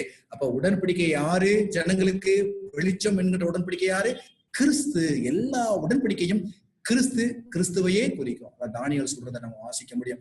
தானியேல் 11:22 பிரவாகமாய் வருகிற சேனைகள் இவனாலே பிரவாகமாய் முறிக்கப்படும், உடன்படிக்கையின் தலைவனும் முறிக்கப்படுவான். நம்ம தெளிவா ஒண்ணு புரிஞ்சிக்க முடியும். இங்க உடன்படிக்கை யாரு, உடன்படிக்கை தலைவன் யாரு அப்படின்னு பார்த்தா இயேசு கிறிஸ்து. அந்த 70 வாரங்களிலே அந்த வாரம் பாதி சென்ற பின்பு காணிக்கையும் பலியை ஓய பண்ணுவார். யார்? மேசையா. நம்ம தெளிவா இருந்திருக்கிறோம். அதுதான் தானியேல் புத்தகம் 9 நம்ம தெளிவா வாசனம் அப்படின்னு சொன்னா ஜபத்தோடு கூட அதை தெளிவா உணர்ந்து கொள்ள முடியாது. உடன்படிக்கையினுடைய தலைவன் யார்? இயேசு கிறிஸ்து. எனவே தான் உடன்படிக்கை தொடர்கிறது என்று சொல்லி வேதம் நமக்கு சொல்லுகிறது. மல்கியா 3:1 மலாக்கி 3:1 இதோ நான் என் தூதனை அனுப்புகிறேன், அவன் எனக்கு முன்பாக போய் வழியை ஆயத்தம் பண்ணுவான். அப்போது நீங்கள் தேடுகிற ஆண்டவரும் நீங்கள் விரும்புகிற உடன்படிக்கையின் தூதனுமானவர் நம்முடைய ஆலயத்திற்கு தீவிரமாய் வருவார். இதை வருகிறார் என்று சேனையில் கர்த்தர் சொல்றார். உடன்படிக்கையின் தூதன் தலைவன் யார்? கர்த்தர் யார்? மேசியா யார்? உடன்படிக்கையினுடைய பிரபு யார்? நம்ம பார்த்தோம் அப்படின்னு சொன்னா தெளிவா இருக்கு. இதோ வருகிறேன். யார் ஆலயத்துக்குள்ள தீவிரித்தது? யார் தூதனானவர் அப்படின்னா இயேசு கிறிஸ்துவானவர் என்று சொல்லி தீர்க்க தரிசனங்களும் வேதங்களும் தீர்க்க தரிசிகளும் மோசே முதல் கொண்டு ஒவ்வொருவரும் நமக்கு தெளிவாய் சொல்வதை நாம் பார்க்க முடியும். எனவேதான் எபிரேய புஸ்தகத்திலே இவரை குறித்து சொல்கின்ற பொழுது எபிரேயர் 8:6 இவரோ விசேஷித்த வாக்கு தத்தங்களின் பேரில் ஸ்தாபிக்கப்பட்ட விசேஷித்த உடன்படிக்கைக்கு எப்படி மத்தியஸ்தரா இருக்கிறாரோ அப்படியே முக்கிய ஆசாரியர் ஒழிக்கப்பட்டிருக்காரு. அப்படின்னா இந்த உடன்படிக்கை அவரே, உடன்படிக்கை தலைவன் அவரே, எல்லாம் அவரே. எப்படி ஒரு ஆசிரிப்பு கூடாரத்துல வெளிச்சம் அவர், அப்பம் அவர், தூபம் அவர் அப்படின்னு ஒன்னொன்னா சொல்றல, பலிபிடம் அவர், அதே போல வாஷிங் பேஷன் அவர், எல்லாம் சொல்றோம் இல்லைங்களா? அதே போலதான் இந்த உடன்படிக்கையில எல்லாமே இயேசு கிறிஸ்து தலைவர், தூதனானவர், மத்தியஸ்தர், வழி நடத்துகிறவர், உடன்படிக்கை அவரே என்று சொல்லி வேதம் சொல்வதை நாம் பார்க்க முடியும். தேவனுடைய பிள்ளையே, அதனாலதான் எசேக்கியேல் 16:50 சொல்ற கர்த்தராகிய ஆண்டவர் சொல்வது என்னவென்றால், உடன்படிக்கையை முறித்து கொடுனால் ஆணையை அசட்டை பண்ணின நீ செய்தது போல நானும் உனக்கு செய்வேன். அப்படின்னா நீங்க அநேகர் உடன்படிக்கையை உடைச்சு போட்டுட்டு இருக்கிறாங்க. டெலிபரேட்டா தங்களுடைய வாயை திறந்து அழிஞ்சு போச்சுன்னு சொல்றாங்க. வேத வசனம் தெளிவா சொல்கின்ற பொழுது என்னைக்கு தேவனுடைய பிள்ளைகள் கர்த்தர் கொடுத்த உடன்படிக்கையை முறித்து போட நிக்கிறாங்களோ ஆண்டவர் சொல்றாரு பாருங்க, நீ என்னுடைய உடன்படிக்கையை முறிச்சு போட்ட, ஆணையை அசட்டை பண்ணின, அதனால நான் என்ன பண்ண போறேன் அப்படின்னா அதே போல நான் உனக்கு செய்ய போறேன். கொஞ்சம் யோசிச்சு பாருங்களேன். ஆண்டவர் உடன்படிக்கையை மாத்திக்கிட்டாரு, நம்ம உயிரோடு கூட வாழ முடியாது. அவருக்கு நமக்குள்ள ஓடுற அந்த ஆவி கூட அவருடைய உடன்படிக்கை என்பதை மறந்து கூடாது. சுவாசம் கூட அவர் கொடுத்த உடன்படிக்கை என்பதை மறந்து விடக்கூடாது.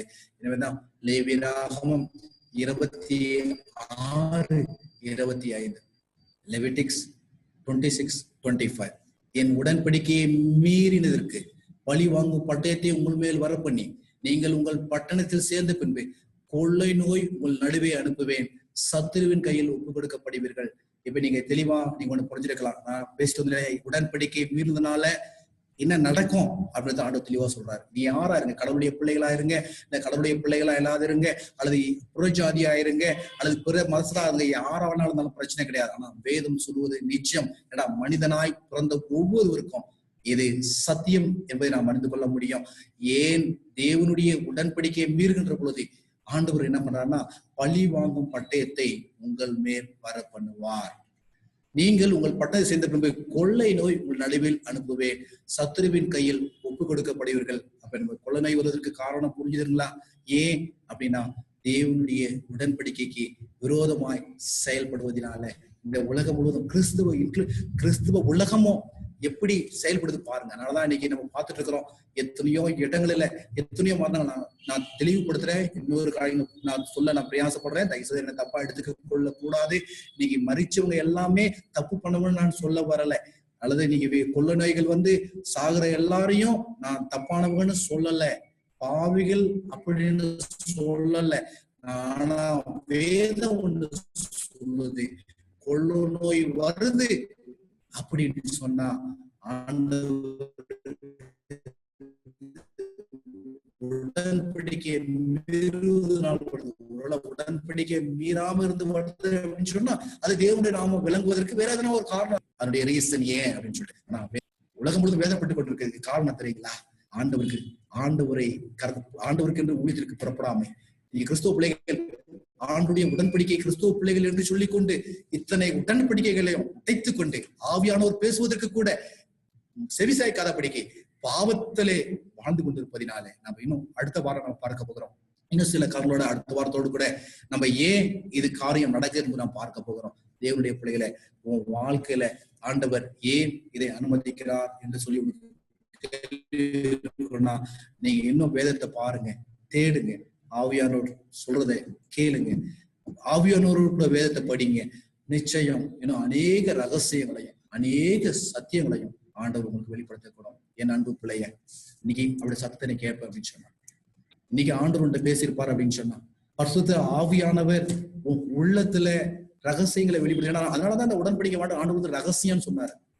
இந்த உடன்படிக்கைய ஆண்டவர் ரகசியம் சொன்னாரு. இப்ப புரியுதுங்களா? நம்ம ஃபர்ஸ்ட் வசனம் வாசம் ஞாபகம் இருக்குங்களா? சங்கீதத்துல நம்ம வாசம் இல்லைங்களா? முதல் வசனம் 25:12 வாசம் இல்லைங்களா?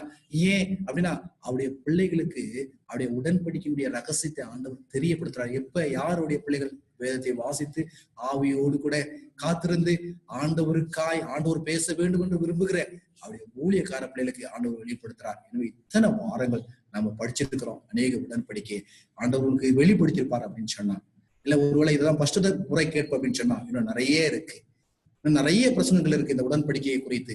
தயவுசெய்து அதை கேளுங்க. அப்படி இல்லை அப்படின்னு சொன்னா, இங்க ஒருவேளை உங்களுக்கு இதை இணையதளத்துல நீங்க பார்ப்பீங்க அப்படின்னு சொன்னா, நம்பர் இருக்கும், செல் நம்பர் இருக்கும், நீங்க கூப்பிடலாம், எப்ப வேணாலும் கூப்பிடலாம், எந்த கேள்வி நீங்க கேட்கப்படலாம், உங்களுக்கு கொடுக்கப்படும். அது விசுவாச பிள்ளைகளா நீங்க இருப்பீங்க அப்படின்னு சொன்னா, இன்னும் கர்த்தருக்கு விரோதமா உங்க உடன்படிக்கையை மீறி வைராக்கியம், கோபம், கசப்பு உங்களுடைய இதயத்துல இருக்கும் அப்படின்னா, இது ஆண்டவர் உங்களுக்கு கொடுக்குற வார்னிங்கா எடுத்துங்க, எச்சரிப்பா எடுத்துங்க. ஆண்டவருக்குள்ள வாழும், ஆண்டவரோடு கூட வாழும், பரிசுத்தாவில வாழும். ஆண்டவர் விசனப்பட்டு போகாதபடிக்கு நம்முடைய இருதயம் ஆண்டவரால கொடுத்ததா இருக்கட்டும், உலகத்தினுடைய பாவத்தினால கிடையாது. நம்முடைய ஒப்பு கொடுப்போம். தேவனுடைய பிள்ளைகளை ஆண்டவர் உங்களை ஆசீர்வதித்து வழி நடத்துவார். ஆமென்.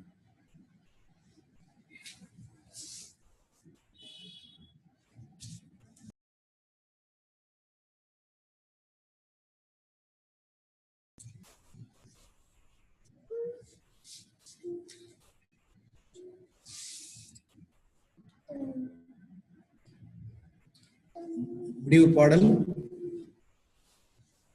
first a closing song, Dolly and Bruce.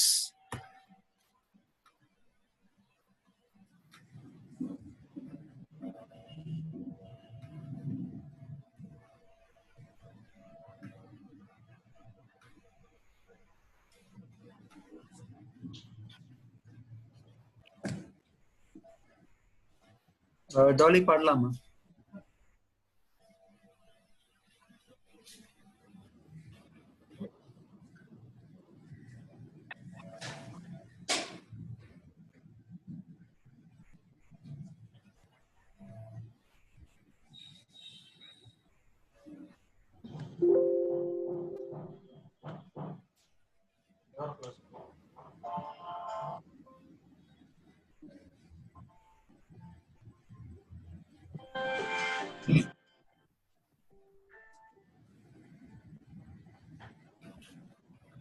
Expenses broken and shattered, that she gathered, mended and empty-handed, but not forsaken. I've been set free, I've been set free.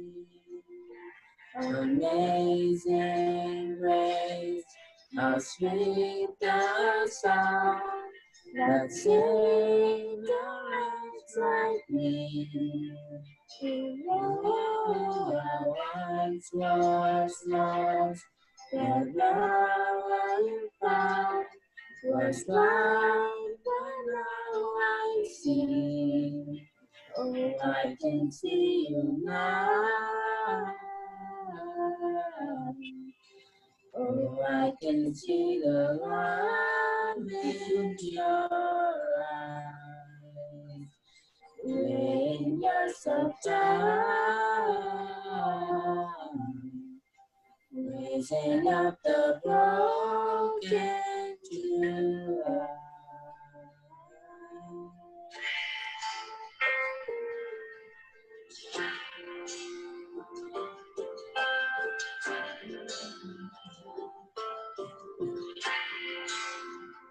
You take a failure, you take a weakness, you set your treasure in clouds of glory. So take this heart, Lord, I'll be your ransom, the one to see your life in me. Amazing grace, how sweet the sound that saved the wretch like me. And all I once was lost, but now I am found. Was blind, but now I see. I can see the light. Oh, I can see the love in your eyes, laying yourself down, raising up the broken to life.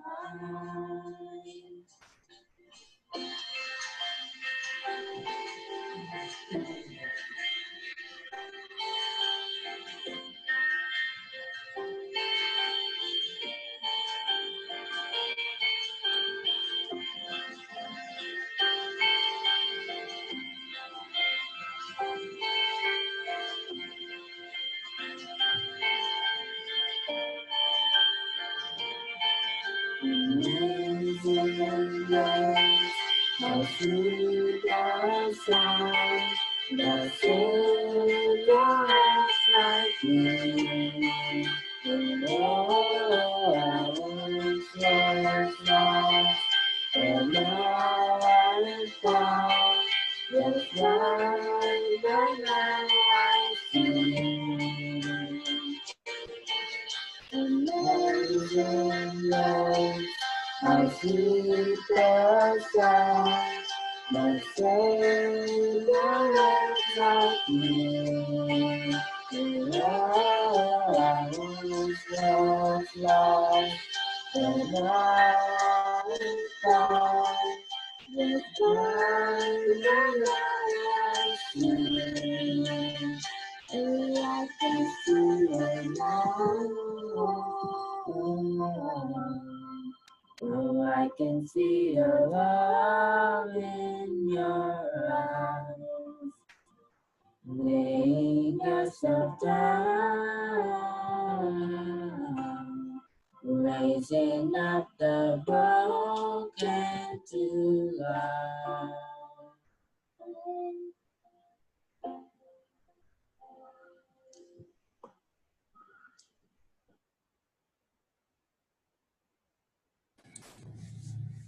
என்னுடைய பரிசுத்த நாமத்திற்கு சோஸ்திரமுதாக நல்ல பாடலை பாடின அந்த சகோதரியும் தம்பியையும் ஆண்டவர் ஆசீர்வதித்து வழிநடத்துவாராக. இன்னும் ஆண்டவர் நம்முடைய மத்தியிலே இடைப்படுவதை நாம் பார்க்க முடிகிறது. கர்த்தருக்குள்ளாக நம்மை